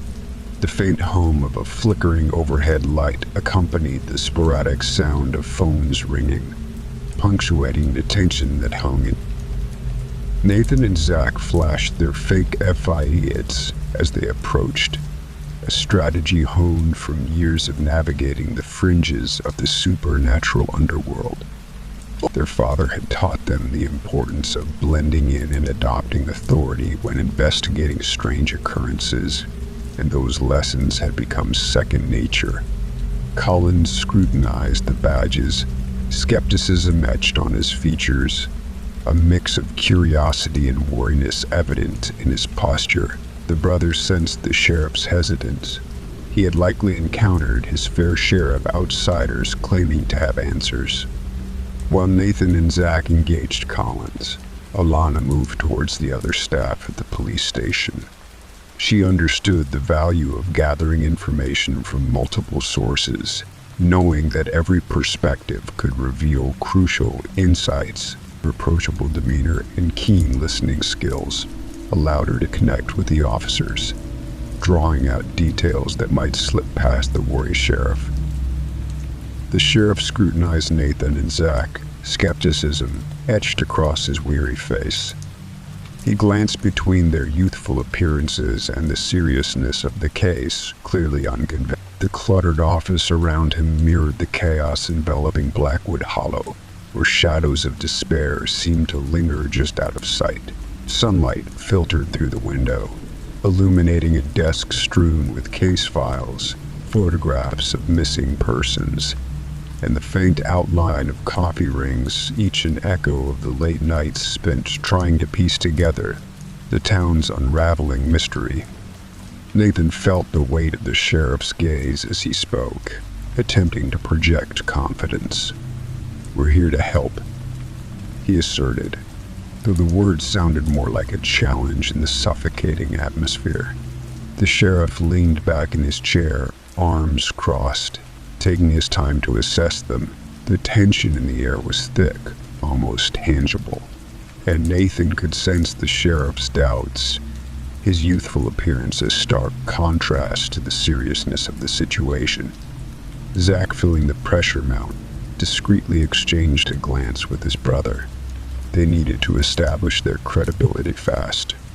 Taking a deep breath, he slid a piece of paper across the desk where Nathan had hastily scrawled a number.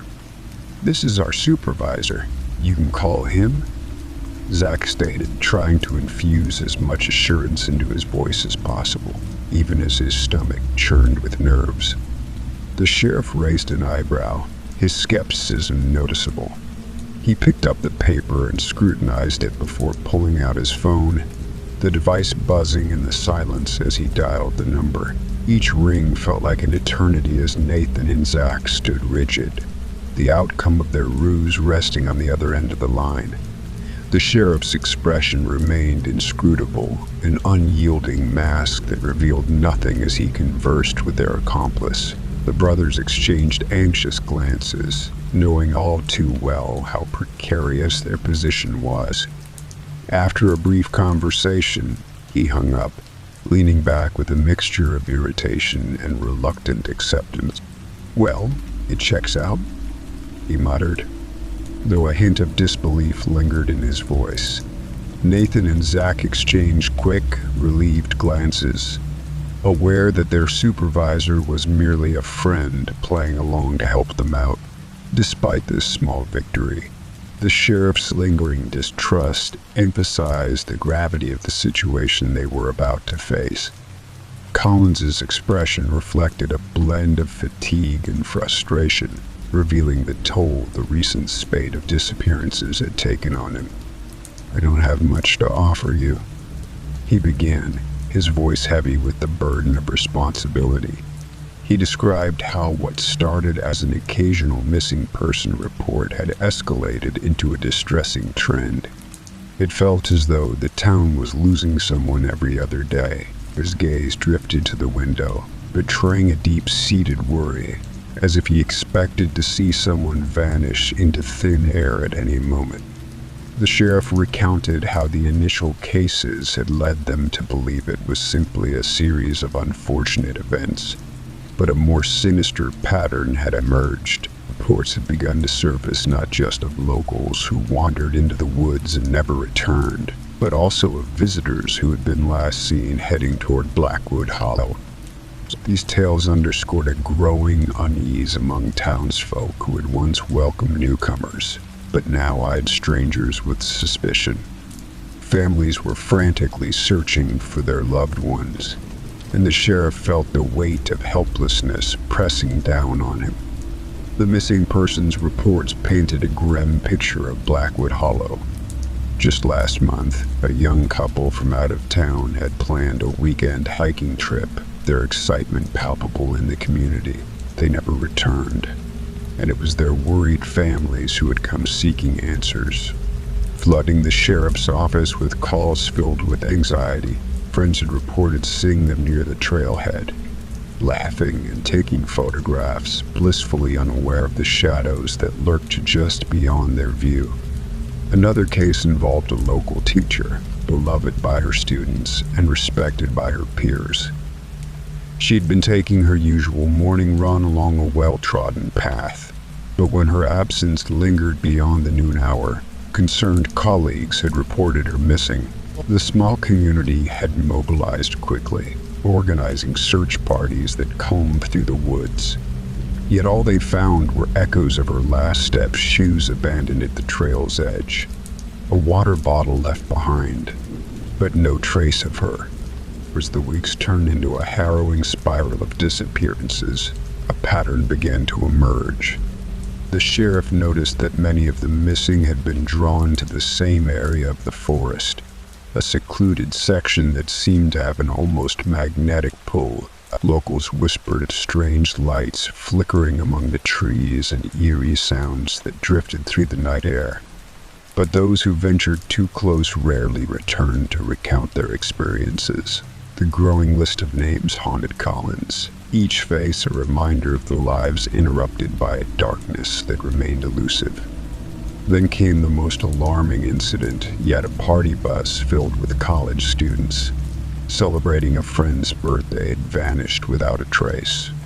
Friends and family were frantic when the bus failed to return, and as the hours turned into a day, the urgency escalated. Reports indicated that the bus had been last seen heading toward the forest, eager revelers oblivious to the dangers lying in wait. The sheriff's office was inundated with worried calls, the tone shifting from anxiety to outright panic as the hours ticked by with no sign of them. Meanwhile, Elena had found a quiet corner of the police station where she could speak with a female officer named Sarah. She noticed the exhaustion etched on Sarah's face, a reflection of the weight the town's troubles had imposed on those who served it.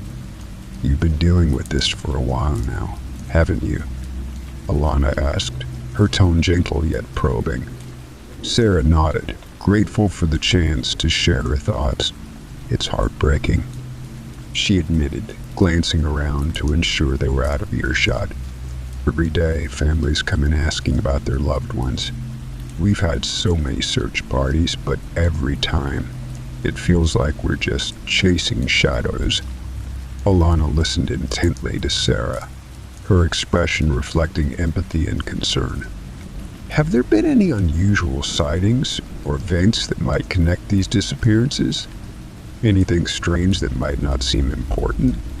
Sarah paused, her brow furrowing as she considered. "Well, some of the officers have mentioned strange lights in the woods at night. We thought it was just rumors, but..." Sarah trailed off, a shadow of doubt crossing her face. Elena leaned in closer, her voice low.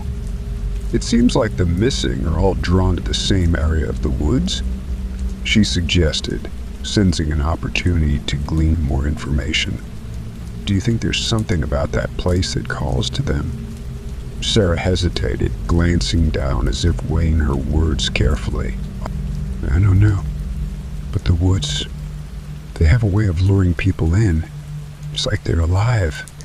We've heard similar stories from people who went camping in those woods," she continued. "They come back changed, unsettled. It's as if something watches them." Sarah nodded, her expression tightening. "There's definitely something off about those woods. It feels like the closer we look, the less we understand. It's hard to imagine what the families are going through," Alana said, her voice tinged with sorrow. "They must feel so powerless." Sarah's expression hardened. "It's not just the families, we feel it too. Every time someone goes missing, we're supposed to protect them." Alana nodded, appreciating the weight of responsibility that hung over the officers like a thick fog. Word spread of the ominous happenings ensued. The families of the missing were not just desperate for answers, they were desperate for closure. Some sought out psychics, believing that a spiritual connection could shed light on their loved ones' fates. Others turned to old town legends, hoping that forgotten charm or ritual might help them communicate with the lost. The sheriff found himself overwhelmed by the mix of grief and fear that hung over the town, like a heavy fog that refused to lift. In the midst of this turmoil, Collins felt a deepening frustration. He knew that time was slipping away, and with every day that passed, hope dwindled for the family's yearning for resolution. The sensation of an unseen threat grew ever more clear. People began to barricade their homes at night, drawing curtains tightly closed as if the mere act of shielding themselves could keep the lurking terror at bay. It was a delicate balance between acknowledging the reality of the disappearances and the need to maintain a semblance of normal. But in Blackwood Hollow, the illusion of safety was beginning to crumble. As he continued, The atmosphere thickened with the unsettling narratives forming within the community. Collins spoke of a woman haunting the woods, drawing people in with an irresistible allure. Descriptions of her varied. Some said she wore a flowing white dress, ethereal and ghost-like, while others recounted glimpses of long, dark hair that cascaded over her shoulders, framing a face that seemed both beautiful and tragic. Those who claimed to have seen her described an overwhelming sense of calm washing over them, an enchanting presence that beckoned them deeper into the forest, as if she were a siren luring unsuspecting souls to their doom. But no one who ventured after her had returned, leaving behind only vague memories and shivers of fear. Yet whispers of a man lurking alongside her began to circulate, casting an ominous shadow over the town. He was described as tall and shadowy, often hidden just beyond the periphery of vision, giving rise to a sense of being watched. Some locals claimed he was a protector of the woman, while others insisted he was a predator, feeding on the confusion and despair of those drawn to her. This duality intensified the town's anxiety. The woman's enchanting call, intertwined with the man's sinister presence, created a chilling narrative that held the townsfolk captive. It became clear to the brothers that fear had woven itself into the very fabric of Blackwood Hollow, transforming vibrant lives into silent specters, haunted by the unknown. Amidst these tales, disturbing reports emerged of sightings of the missing people themselves. Locals recounted moments when they would catch a glimpse of their loved ones wandering through the woods, yet when called out to, these lost souls would remain eerily silent, their gazes distant and unresponsive. They would turn away from the calls of those who sought to bring them back, seemingly entranced as they stepped deeper into the dark embrace of the forest. This chilling phenomenon led to speculation that something inexplicable had occurred, leaving the townsfolk grappling with fear and uncertainty. The notion that those who vanished could be seen yet not reached struck terror into the hearts of the community. Each sighting reinforced the belief that those who had disappeared were no longer truly themselves, their spirits lost somewhere within the depths of the woods. As the brothers listened intently, they understood that the stakes were far higher than they had anticipated. The line between the living and the lost was becoming increasingly blurred, and the darkness of Blackwood Hollow threatened to consume anyone who ventured too close. Despite his efforts, Collins admitted he had no solid leads. His attempts to piece together the various accounts had only led to more questions. The brothers absorbed the gravity of his revelations, sensing the layers of despair woven into the town's narrative. The sheriff's words echoed in their minds as they contemplated the connections between the missing persons and the growing darkness in the woods. This place, once a serene escape, had become a landscape marked by loss and uncertainty. With a renewed sense of purpose, Zach and Nathan exchanged determined glances, understanding the necessity of their mission. They were here to confront the darkness looming over Blackwood Hollow, and with the sheriff's insights, the path ahead was beginning to unfold. With a polite nod, the brothers exited the sheriff's cabin, committed to uncovering the truth behind the growing number of disappearances. Alana finished her conversation with Sarah, offering a reassuring smile as she tucked a loose strand of hair behind her ear. "Thank you for sharing everything with me," she said earnestly. As they left the sheriff's office, the weight of their conversation lingered in the air, pressing upon them with a sense of urgency. Nathan, Zach, and Alana exchanged quick glances, silently agreeing that they needed to delve deeper into the town's unsettling history. With each step they took down the cracked pavement, the decision solidified among them. The library might hold the key to understanding the dark shadows looming over Blackwood Hollow. The library stood at the end of the street, a stately brick building that spoke of a time when knowledge was cherished. Ivy crawled up its walls, lending an air of timelessness, while large, arched windows framed the entrance, inviting the curious to explore the wealth of stories contained within. The carved wooden door, adorned with intricate designs, seemed to beckon them closer, promising refuge from the growing unease of the outside world. As they approached, the fading light of the day cast a warm glow over the structure, making it appear almost like a guardian of forgotten tales. Stepping inside, they were greeted by the comforting scent of aged paper and leather bindings, a fragrance that evoked nostalgia for days spent in quieter times. The library's interior was spacious yet intimate, with tall shelves filled to the brim with volumes that chronicled the town's past and the mysteries that lay within its boundaries. Soft light filtered through the windows, illuminating the reading tables that dotted the expansive room, each one inviting seekers of knowledge to pause and reflect. "Let's start with anything related to missing persons," Nathan suggested, scanning the rows of books. Alana nodded in agreement, her keen eyes already drifting to a nearby section that seemed to promise valuable insights. Zach quickly moved to another aisle, seeking out volumes that might detail local folklore and historical accounts. The three dispersed among the shelves, each eager to unearth the secrets hidden within the pages, unaware of the ancient tales that awaited them, tales that could reveal the truth behind the shadows encroaching upon their lives. As they navigated through the labyrinth of shelves, they each focused on different sections filled with volumes chronicling the town's past.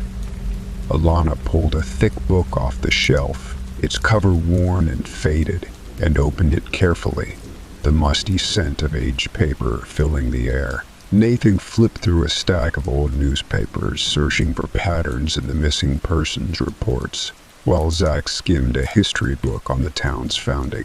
The silence was pronounced, punctuated only by the soft sound of pages turning, as they pieced together the tapestry of Blackwood Hollow's history. Each whispered discovery heightened their sense of urgency, binding them together in their shared mission. As they delved deeper into their research, Alana and Zach stumbled upon a peculiar pattern woven into the town's history. Every 75 years, a wave of disappearances surged through Blackwood Hollow. Old town records contained unsettling references to a time long ago when the woods would claim their own, leaving families in despair. These accounts hinted at the presence of a mysterious force, one that seemed to awaken from its slumber with each cycle, drawing in the vulnerable and unsuspecting. The legend spoke of a figure whose return marked the onset of this cycle, of being connected to the very essence of the forest. Whispers in faded journals described how this presence thrived on fear and despair, ensnaring those who ventured too close to the tree. It was said that every 3 generations, she would emerge, her allure becoming irresistible to the lost and the lonely. Families had been warned throughout history to keep their loved ones close, especially during the months when the trees appeared to thrum with an ancient energy. Nathan leaned back, frustration flickering across his face. "We need something concrete. Some link to the disappearances," he muttered, his gaze darting across the text. Zach nodded in agreement, his focus unyielding as he continued to sift through the records, determined to find any thread that could connect the dots. What unsettled them the most was the increasing frequency of recent disappearances compared to those recorded in the past. In earlier years, reports of missing persons were sporadic, often attributed to the recklessness of youth or unfortunate accidents. However, as they turned the pages of history, they noted a troubling escalation. Where once it might have been 1 or 2 individuals lost every few years, now families were reporting loved ones vanishing with alarming regularity. The sheer volume of cases sent tremors of dread through the brothers, suggesting that something had shifted, intensifying the malevolent force at work. The research led them to a record. The townspeople had long believed that this cycle was linked to the alignment of celestial bodies, a cosmic event that imbued the forest with a darker power.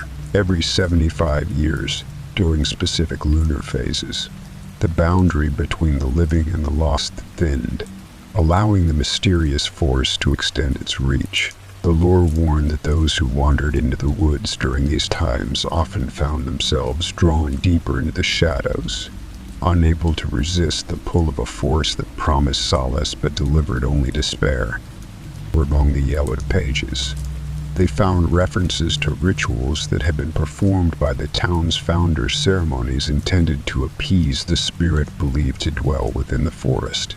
These rites were meant to create a protective barrier, yet records indicated that as the years passed, the rituals were abandoned, lost to time. The townsfolk's neglect only seemed to strengthen the entity's grip, turning the woods into a hunting ground where the lost would be forever ensnared. As another revelation emerged from their research. Accounts of those who had gone missing often spoke of encounters with figures in the woods, and these chilling narratives were unearthed by others who sought to uncover the truth behind their disappearances. Phantom silhouettes that beckoned them closer. Some reports described the lost as appearing dazed, their eyes clouded, as if they were drawn into a trance. Strikingly, these descriptions matched the eerie tales circulating among the townsfolk today. The parallels between past and present were impossible to ignore, amplifying the brothers' urgency to uncover the truth. One local legend recounted how the forest was once a sacred place, home to ancient beings that existed in harmony with the land. However, as the years passed, a rift formed between the spirit world and reality, allowing darker forces to seep into the lives of the townspeople. The stories warned that if the cycle continued unchecked, the balance would be irrevocably disrupted, leading to a greater tragedy, a calamity that could consume not just the town but the entire world. The deeper they dug, the more they unearthed unsettling theories about the forest's insatiable hunger. Scholars and historians had noted that every disappearance was followed by a period of strange occurrences, unexplained phenomena that unsettled the community.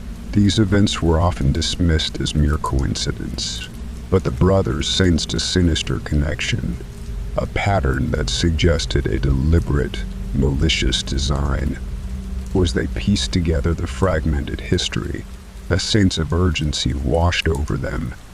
The recent surge in missing persons had transformed Blackwood Hollow into a ghost town, with whispers of fear manifested in every corner. People were beginning to avoid the woods, a once beloved escape now seen as a source of dread. The three understood that if they were to confront the rising tide of darkness, they needed to uncover the truth behind the cycle, to understand what had been set in motion once again. They felt the weight of responsibility settle upon their shoulders. They were not just witnesses to the town's unfolding tragedy. They were determined to break the cycle, to shine a light into the depths of darkness that threatened to engulf Blackwood Hollow. Each revelation brought them closer to the heart of the mystery, fueling their resolve to confront the shadows lurking within the forest. Outside, the sun continued its descent, casting a warm glow through the library windows, but an unsettling air clung to their surroundings. The stories they uncovered echoed ominously in their minds, urging them to dig deeper into the town's troubled history. They felt they were on the brink of uncovering a truth that could shift the fate of Blackwood Hollow, but the path ahead remained shrouded in uncertainty and danger. As they continued their research, Zach's eyes landed on a weathered volume tucked away on a shelf at the back of the library. The leather binding was cracked, and the pages yellowed with age, hinting at a history long forgotten. Curiosity piqued, He pulled the book from its resting place, its spine creaking softly in protest.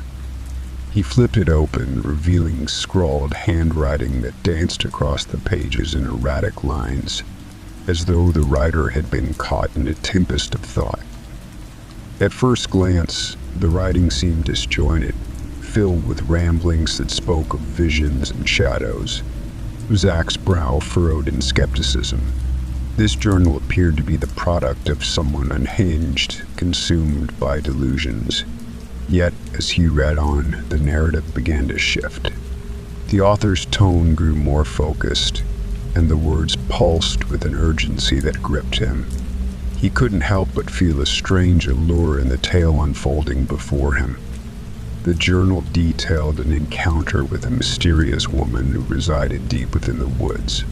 According to the author, she possessed an ancient power derived from scrolls that had been hidden away for eons. This woman had promised him a chance to share in her dominion, to become a conduit of her strength, but only if he agreed to aid her in gathering more souls. Together, they could weave a web of influence that would spread beyond Blackwood Hollow, ensnaring the unwary across a world. But his heart raced as he absorbed the words. The author described a moment of intoxicating temptation, the lure of power clouding his judgment. The notion of joining forces with such a being was both exhilarating and terrifying.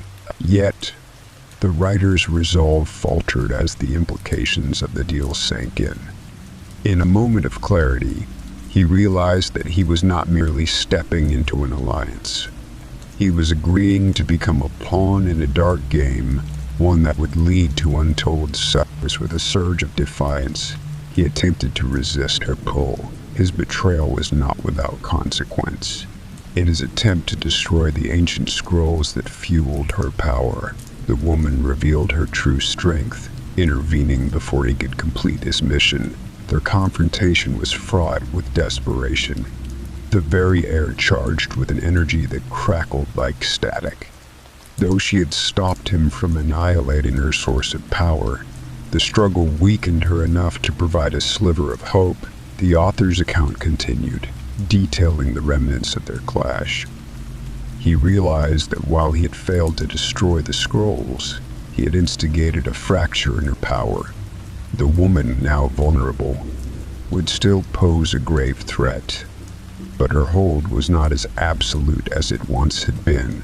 The journal hinted at the lingering essence of the scrolls, an echo of their magic that could be exploited, but only by those who understood the intricacies of her dark enchantment.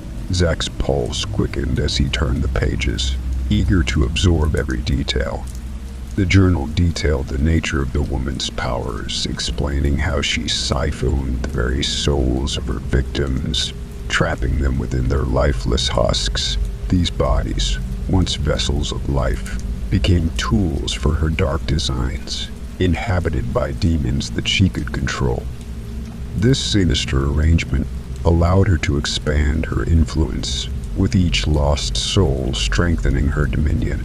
The implications of this dark alliance left Zach a little unnerved. He read about the way the woman would lure her victims, using her charm and allure to draw them into the depths of the forest, where they would unknowingly walk into their doom. Each disappearance was a building block in her nefarious scheme, a way for her to harvest strength while spreading dread among the living. Yet, the author had not abandoned hope. His writings described the only way to stop her once and for all: to locate the ancient scrolls and burn them, accompanied by a potent mixture of sage, gunpowder, and frankincense. This ritual was designed to sever the ties between the woman and her dark magic, ensuring that she would never rise again. As he read on, he learned that the scrolls were hidden within the forest, shrouded by layers of protection that could only be unraveled by someone who understood their power. The author had penned cryptic clues, each one hinting at locations where the scrolls might be found, echoing a desperate hope that one day someone would rise to challenge the darkness. Each entry grew increasingly frantic, filled with both regret and determination. The writer lamented his moment of weakness, knowing that his initial acceptance of the woman's offer had set into motion a cycle of terror that might never end. Yet, there remained a flicker of resolve, a belief that knowledge could be the key to salvation. The lessons learned from his mistakes were captured within these pages, a warning for anyone brave enough to follow in his footsteps. Zach felt a swell of emotions as he finished reading. The journal painted a vivid picture of a struggle between light and dark, a battle that transcended time. The thought of standing against such a malevolent force weighed heavily on his mind. Yet the knowledge contained within this volume could be the key to stopping the looming threat. As he shared the contents of the journal with Nathan and Alana, they recognized the gravity of their task. They were not merely uncovering a history of disappearances. They were being drawn into a legacy that demanded courage and resolve. The old journal, once seen as the ramblings of a deranged mind, had transformed into a beacon of hope, a roadmap toward understanding the darkness that plagued the town. Alana leaned in, her brow furrowed in concentration as she took in the weight of their finding. As Zach, Nathan, and Alana continued to sift through the cryptic writings of the journal, they gradually began to piece together a trail that would lead them to the elusive scrolls. The author had described a path marked by distinct landmarks, twisted roots that seemed to form a natural archway, and peculiar boulders resembling ancient guardians. Alana's keen eye caught subtle connections in the text, and her quiet suggestions helped shape their strategy as they prepared for the challenges ahead. Each detail felt significant, as if the book itself was conspiring to guide them deeper into its hidden secrets.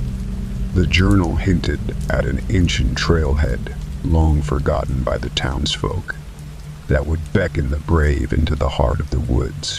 One passage particularly caught their attention, speaking of a monumental oak tree that had stood for centuries, its branches reaching out like arms, welcoming weary travel. The author described how this tree served as a waypoint for those who dared to venture into the wilderness, its roots anchoring not just the earth, but also the secrets buried beneath it. They exchanged glances, excitement bubbling within them as they realized this was a crucial marker in their quest. As they continued reading, the journal hinted at a hidden wooden trunk, long forgotten and buried beneath the oak's gnarled roots. Within this trunk lay ancient scrolls said to be the power behind the woman in the forest. If they could locate the oak, the trunk, and the scrolls within, they could put an end to this horror. With each clue they deciphered, the urgency of their mission became more pronounced. They mentally mapped the directions, jotting down notes as they prepared themselves for the journey ahead. The path was fraught with potential dangers, but the thought of confronting the power that had tormented their town for generations fueled their determination. As they pieced together the last few clues, it became increasingly clear that the woman in the woods was growing stronger with each passing year and every victim she claimed. If she managed to gain full independence from the scrolls, there would be no stopping her reign of terror. The forest held not just the scrolls, but a legacy of darkness that threatened to consume everything, the entire world itself. The walkers resolved to protect the town and put an end to the cycle of fear, knowing that the journey to find the scrolls was just the beginning of a far greater battle to save the town and the world. As they left the library, the weight of their discoveries hung in the air between them, pressing down like the gathering clouds overhead. They decided to stop for a quick meal at a small diner on the outskirts of town, the neon sign flickering weakly against the encroaching night. The warmth of the diner offered a brief respite, a flicker of normalcy before they plunged back into the unknown. Over plates of greasy burgers and fries, they exchanged urgent glances, the urgency of their mission reflecting in their voices.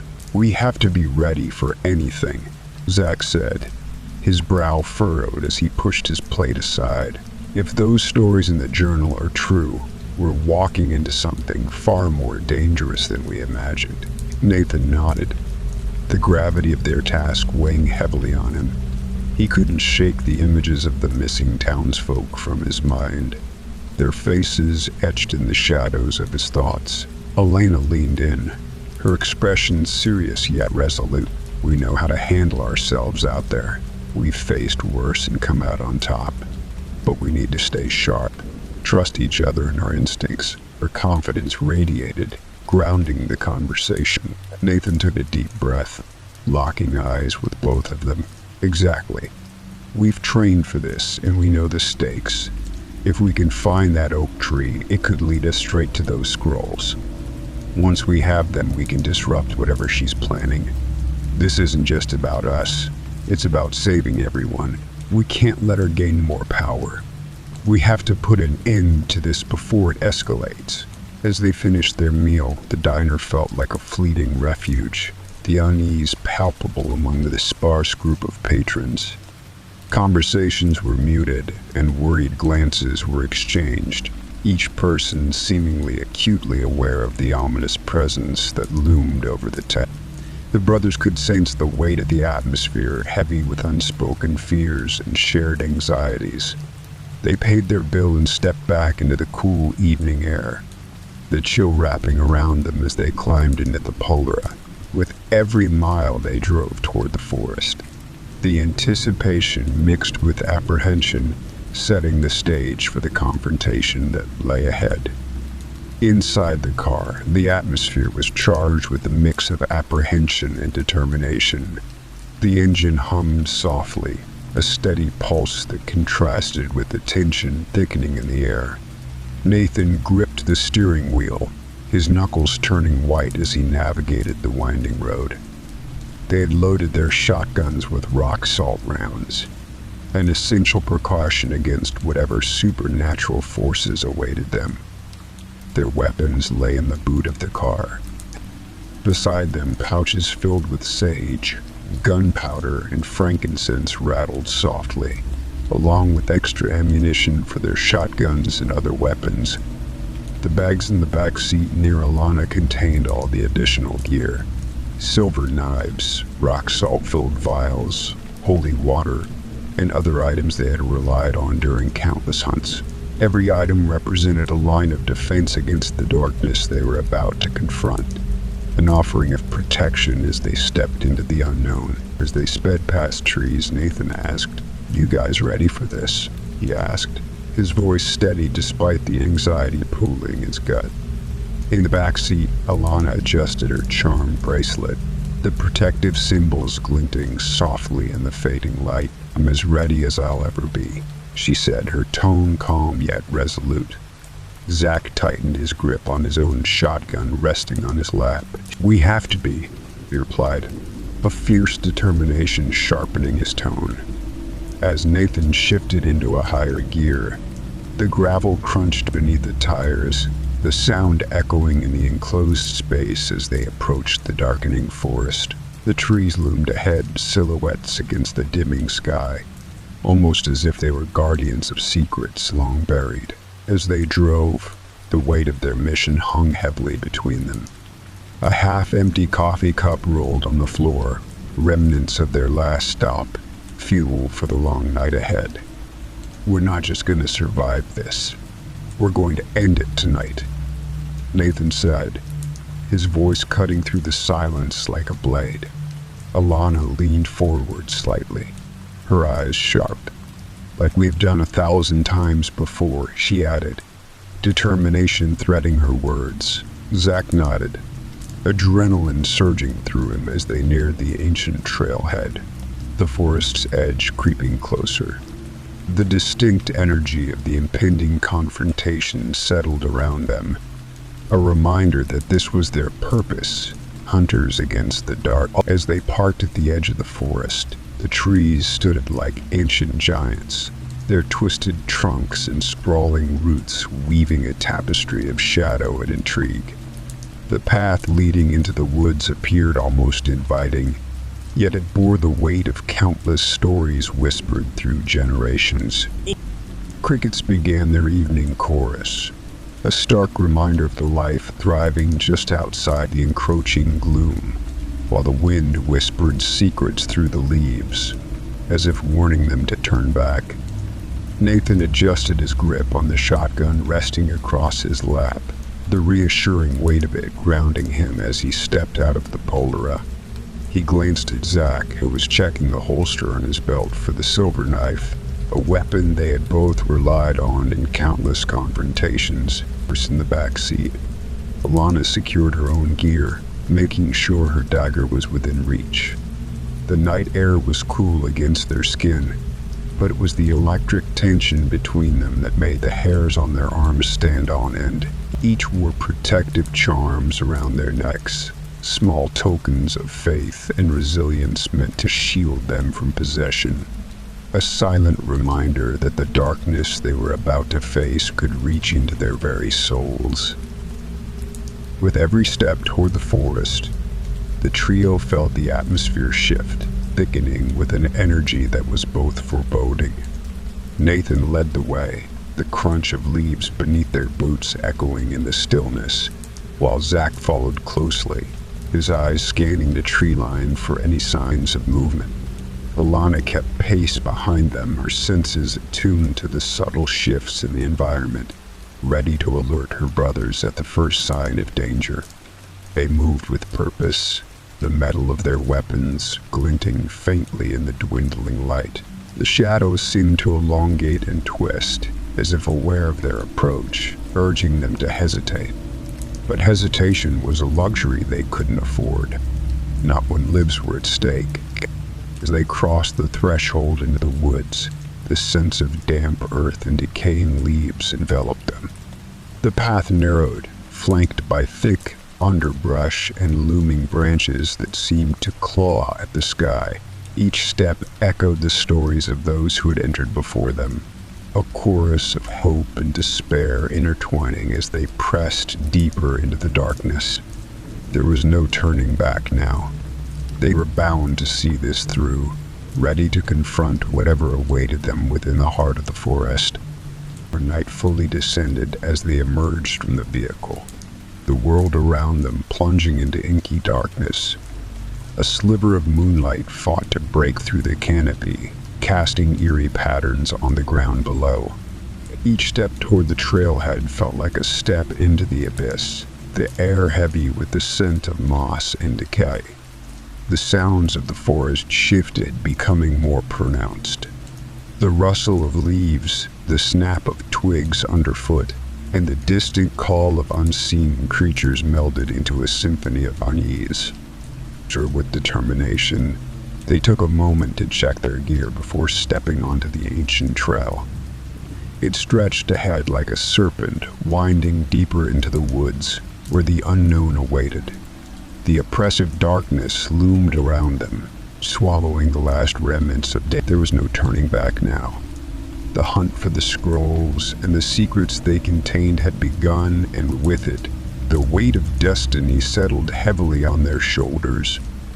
The forest was alive with sounds. The rustling leaves whispered secrets, while distant cries echoed, remnants of the souls lost within its depths. Each step they took was accompanied by the crackle of twigs underfoot and the rustle of unseen creatures skittering through the underbrush. The chill in the air seemed to pulse, charged with an unsettling energy that made the hairs on their arms stand up. Shadows flickered at the edges of their vision, a constant reminder that they were not alone. And though they were seasoned hunters, the atmosphere weighed heavy with something ancient and malevolent. As they pressed deeper into the woods, the dense canopy above transformed the twilight into an eerie twilight. The sun's last rays struggled to penetrate the thick foliage, casting long, warped shadows that twisted and contorted on the ground like dark fingers reaching for them. A faint, almost melodic humming seemed to weave through the trees, rising and falling like a siren's call, urging them to draw closer to the heart of the forest. Yet instinct told them to remain vigilant, knowing that such sounds often masked danger. The path narrowed, overgrown with brambles and thick roots that threatened to trip them. Each time a branch snapped in the distance, they exchanged knowing glances, alert to the possibility of something watching them from the depths. A familiar sense wafted through the air.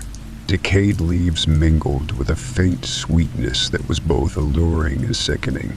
They could hear the flutter of wings overhead, and the rustling of small creatures in the underbrush seemed amplified, each sound a reminder of the life teeming around them, and the darkness that could easily envelop it. The deeper they ventured, the more the forest seemed to shift, almost as if it were alive and aware of their presence. The atmosphere thickened with tension, the silence interrupted only by the occasional call of an unseen bird or the whisper of the wind through the trees. As they approached a clearing, the air grew still, the unsettling quiet swallowing the usual sounds of the forest. It felt as though the very ground was holding its breath, waiting for them to reach the ancient oak tree that stood at the heart of this malevolent domain, a sentinel bearing witness to all that had transpired within its shadowed embrace.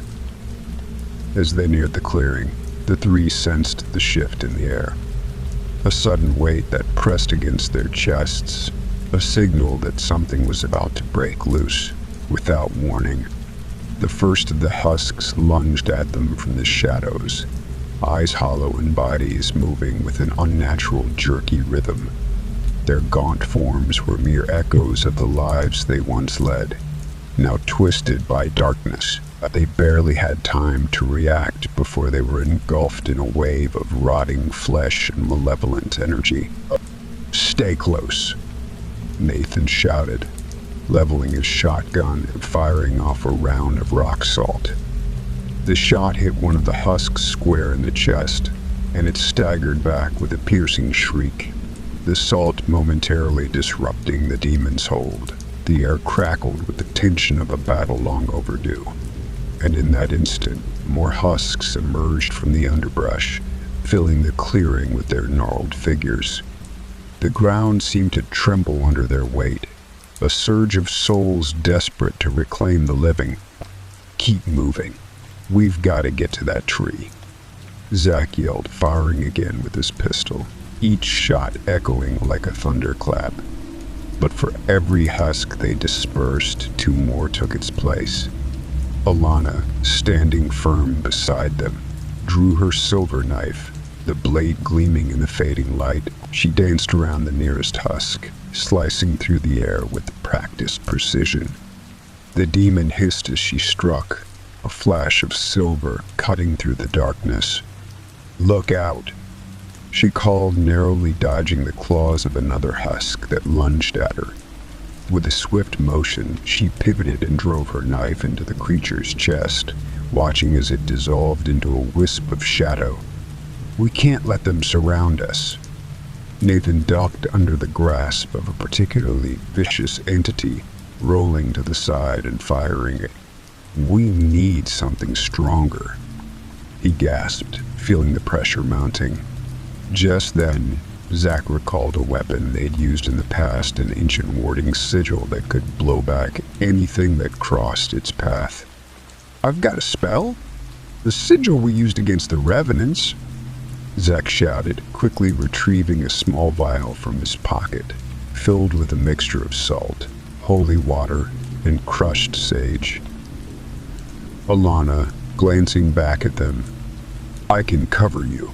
Just say when." Zach positioned himself, steadying the vial. As another wave of husks surged forward, "You shut her now." He threw the mixture into the air, and an explosion of shimmering energy erupted, casting a brilliant light that sent demons sprawling back, their anguished wails echoing into the night. "Let's go. Move," Nathan urged, adrenaline fueling their rush toward the ancient oak tree. The clearing was momentarily cleared, but they could hear the demons regrouping, their anger intense. "Recover me while I dig," Alana shouted as they reached the gnarled roots of the oak. She dropped to her knees and pulled out a small shovel, quickly digging into the earth with focused determination. Nathan and Zach nodded, instinctively falling into formation to guard her. Nathan stood guard, shotgun ready, while Zach kept firing at the advancing husks. The air was thick with the scent of earth and decay as Alana worked feverishly with the shovel, knowing time was against them. "It has to be here," she panted, sweat trickling down her brow as she continued to dig. Nathan managed to keep the husks at bay, firing rounds into the oncoming swarm and creating a buffer between them and the encroaching darkness. With the space they had made, Zach joined Alana, kneeling beside her to help with the frantic digging. "We've got your back," he said, throwing a reassuring glance over his shoulder. "Keep your eyes peeled," Nathan shouted, glancing over his shoulder. The shadows were writhing again as husks began to reappear, their hollow eyes fixed on the trio with relentless hunger. "We don't have much time. Dig faster," Lena, still digging with the small shovel, shouted back. "I'm trying. Just hold them off." Zach's hands grasped another small shovel beside Alana, both of them working in sync. With their combined effort, they began to dislodge the layers of soil more quickly, the urgency driving them forward. The intensity of their fight surged, but they were determined. With each shove of earth, they could feel the tension rising, a dark energy beckoning from below. Zach's heart raced as he finally struck something solid. "I think I found it," he shouted, revealing a small, ornate chest half buried beneath the roots, adorned with symbols that pulsed with a faint glow. "We need to open it." As Zach and Alana worked to pry the chest from its earthen prison, the husks charged again, their shrieks filling the air. Nathan fired again, but the ammunition was dwindling. "Just a little more. We can't let them stop us." The clearing became a battleground, the walkers fighting against the tide of darkness as they reached for the scrolls that could end this nightmare once and for all. As Zach and Alana finally pried the ornate chest free from the earth, their hearts raced with hope and determination. They exchanged a look of resolve, knowing that this was the moment they had fought for. But just as Zach's fingers brushed the intricately carved lid, a cold gust swept through the clearing, and an eerie silence fell. Their instincts flared, but it was too late. In an instant, a surge of dark energy blasted through the air, throwing them back from the tree in the chest.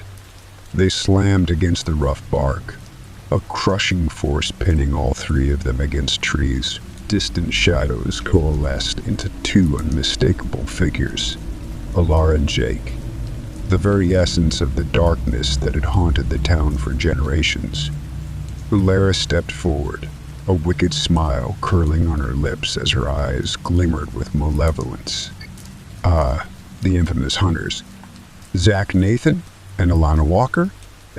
Her voice dripped with mockery, relishing the sound of their names. "Word travels fast in these parts. I've heard tales of how you dispatched vampires and ghouls, striking fear into the hearts of monsters everywhere. But look at you now." She giggled. As she circled them, her confidence radiated like a heavy force. "You think you're the saviors of this town, don't you? But you're too late," she taunted, eyeing each of them with contempt. Nathan shot back. "What makes you think we'll just stand here and let you gloat? We've dealt with worse than you." But his words hung in the air, hollow and desperate, as he struggled against the force pinning him to the rough bark of the tree. Alana tried to shift her body, her revolver slipping from her grasp, while Zach narrowed his eyes, scanning the surroundings for any advantage. Alara's laughter rang out, echoing ominously in the clearing. Look at you three trapped, like the very prey you hunt. You think you can stop me? You're barely able to move. Enjoy this moment of bravado. It will be the last shred of hope you'll have. Ilana's breath hitched as she caught sight of Jake standing beside Alara, the shadows contorting around him. She had read his story in the missing persons reports, details that haunted her mind. How he had been a devoted brother known for his kindness and warmth. He had vanished while trying to visit his family, a tragic case that had sent ripples of fear through the community. Now, here he was, a hollow shell of the person he once was, standing as a pawn in Alara's sinister game. Jake? Alana called out, her voice strained but desperate. You were trying to get to your sister and your parents. They've been looking for you. She struggled against the force pinning her, desperately trying to reach through the fog of Alara's control. Memories of his story flooded her mind, urging her to connect. Think about your family. They're worried sick. Zach, pinned beside her, added his voice, straining against the bindings. Jake, remember who you are. This isn't you. He watched intently, hoping that something, anything, would break through the darkness that enveloped Jake. But Alara tightened her grip, her smile growing smug as she witnessed their futile attempts. Such sweet sentiments, she mocked, her voice dripping with disdain. But he has chosen power over weakness. Your words will do nothing to save him. Alana felt a pang of despair, realizing Jake was not a hollow husk but a pawn in Alara's game. And yet she refused to relent, her resolve hardening. You don't have to follow her. Fight it, Jake. In that moment, Jake's brow furrowed as conflicting emotions battled within him. Alana's words stirred something deep inside, memories of laughter, family gatherings, and the warmth of belonging rising to the surface. He hesitated, a flicker of recognition piercing through the fog of Alara's manipulation. No, I can't, he murmured, his voice trembling as the remnants of his former self clawed for freedom. It was as if the weight of the world pressed down on him, urging him to remember who he truly was. Suddenly, the connection to Alara seemed to waver, her grip faltering as doubt crept in. A spark ignited within Jake, fueled by the desperate calls from Zach and Alana. With a sudden burst of clarity, he pushed against her, breaking free from her hold. I won't let you do this, he yelled, the words roaring from his throat as he launched himself at Alara. Determination surged through him, an instinctive need to reclaim his autonomy and protect what was left of his humanity. In that moment, he became a force against the darkness, ready to confront the very woman who had twisted his fate. Jake's sudden attack on Alara shattered her concentration, the telekinetic grip she had on Zach, Nathan, and Alana dissolving in an instant. As the pressure lifted, they stumbled forward, finally able to move again. As the two clashed, the walkers seized the opportunity to make space between Alara and themselves. But the demons were quick to retaliate, surging forward in a cacophony of shrieks and growls, their hollow eyes fixated on the three. Nathan raised his shotgun again, firing at the approaching threats. But it felt like an endless tide, their numbers overwhelming. Keep them off me, Alana shouted, adrenaline surging as she sprinted toward the chest nestled at the base of the ancient oak. Her focus was sharp and unwavering, each step propelled by the urgency of the moment. The air crackled with tension, filled with the low growls and screeches of demons ready to strike. Zach and Nathan moved in tandem, flanking her to provide cover. Nathan pivoted, his shotgun at the ready, scanning the encroaching shadows. A hulking figure lunged toward Alana, and without hesitation, Nathan fired a rock salt round, sending the demon reeling back with a howl. "Here, I've got your back. Just hurry," he shouted, determination fueling each shot as he fought to keep the demons at bay. With a determined heave, Alana wrenched open the chest, revealing the ancient scrolls wrapped in dark cloth, pulsing with a sinister energy. The sight fueled her resolve. She could feel the weight of their purpose. The shadows flickered menacingly around her. She quickly grabbed the sage, frankincense, and gunpowder, deftly mixing the ingredients together. The earthy scent of the herbs filled the air, grounding her in the urgency of the moment. Nathan's heart raced as more demons surged forward, a relentless tide of darkness. He fired again, the rounds exploding into blinding flashes, momentarily scattering the creatures. "Keep going, Elena," Zach yelled, pushing back against the onslaught. His voice remained steady, even as the chaos surrounded them. Just as Alana prepared to ignite the concoction, she glanced back to see Jake engaged in a fierce struggle with Alara.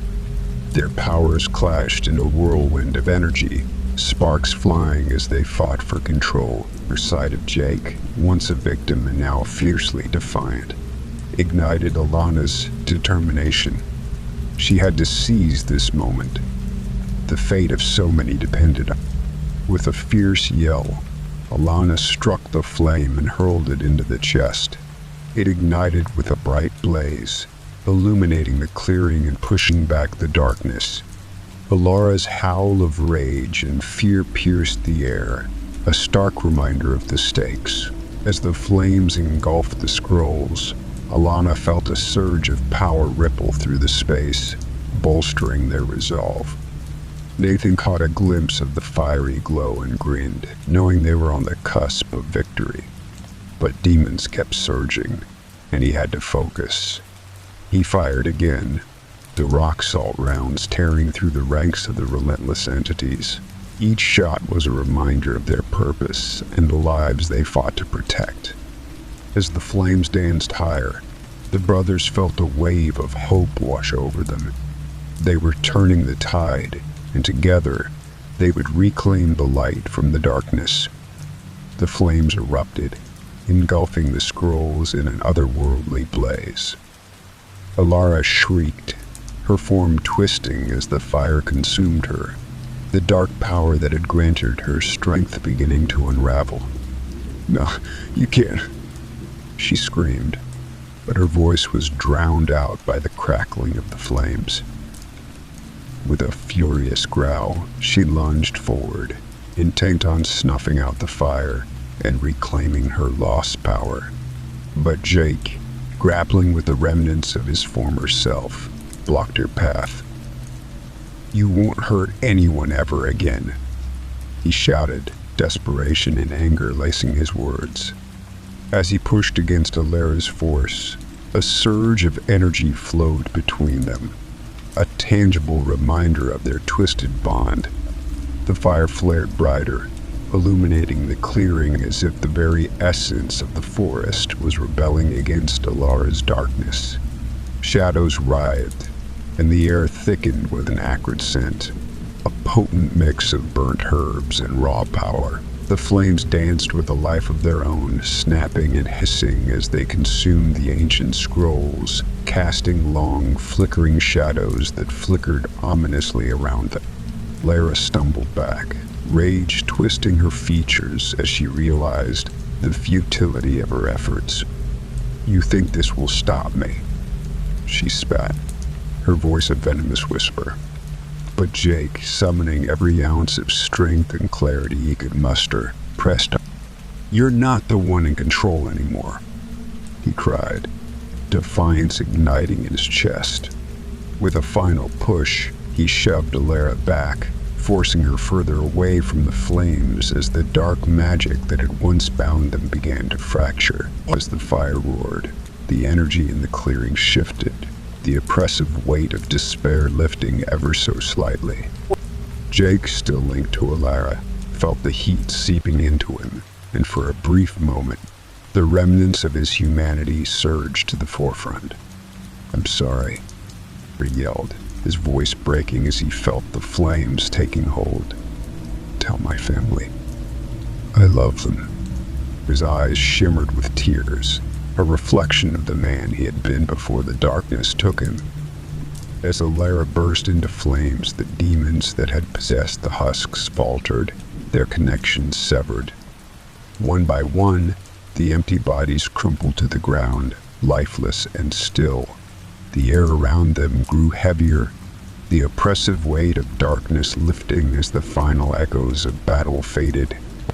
The brothers rushed to Alana's side, both of them breathless as they witnessed the transformation. "Did we do it?" Alana gasped, heart pounding. But before they could answer, a final furious cry erupted from Alara as she was consumed by the fire, her power dissipating into the night. With the demons expelled and the husks fallen, the walker stood amidst the chaos, the clearing slowly returning to its natural state.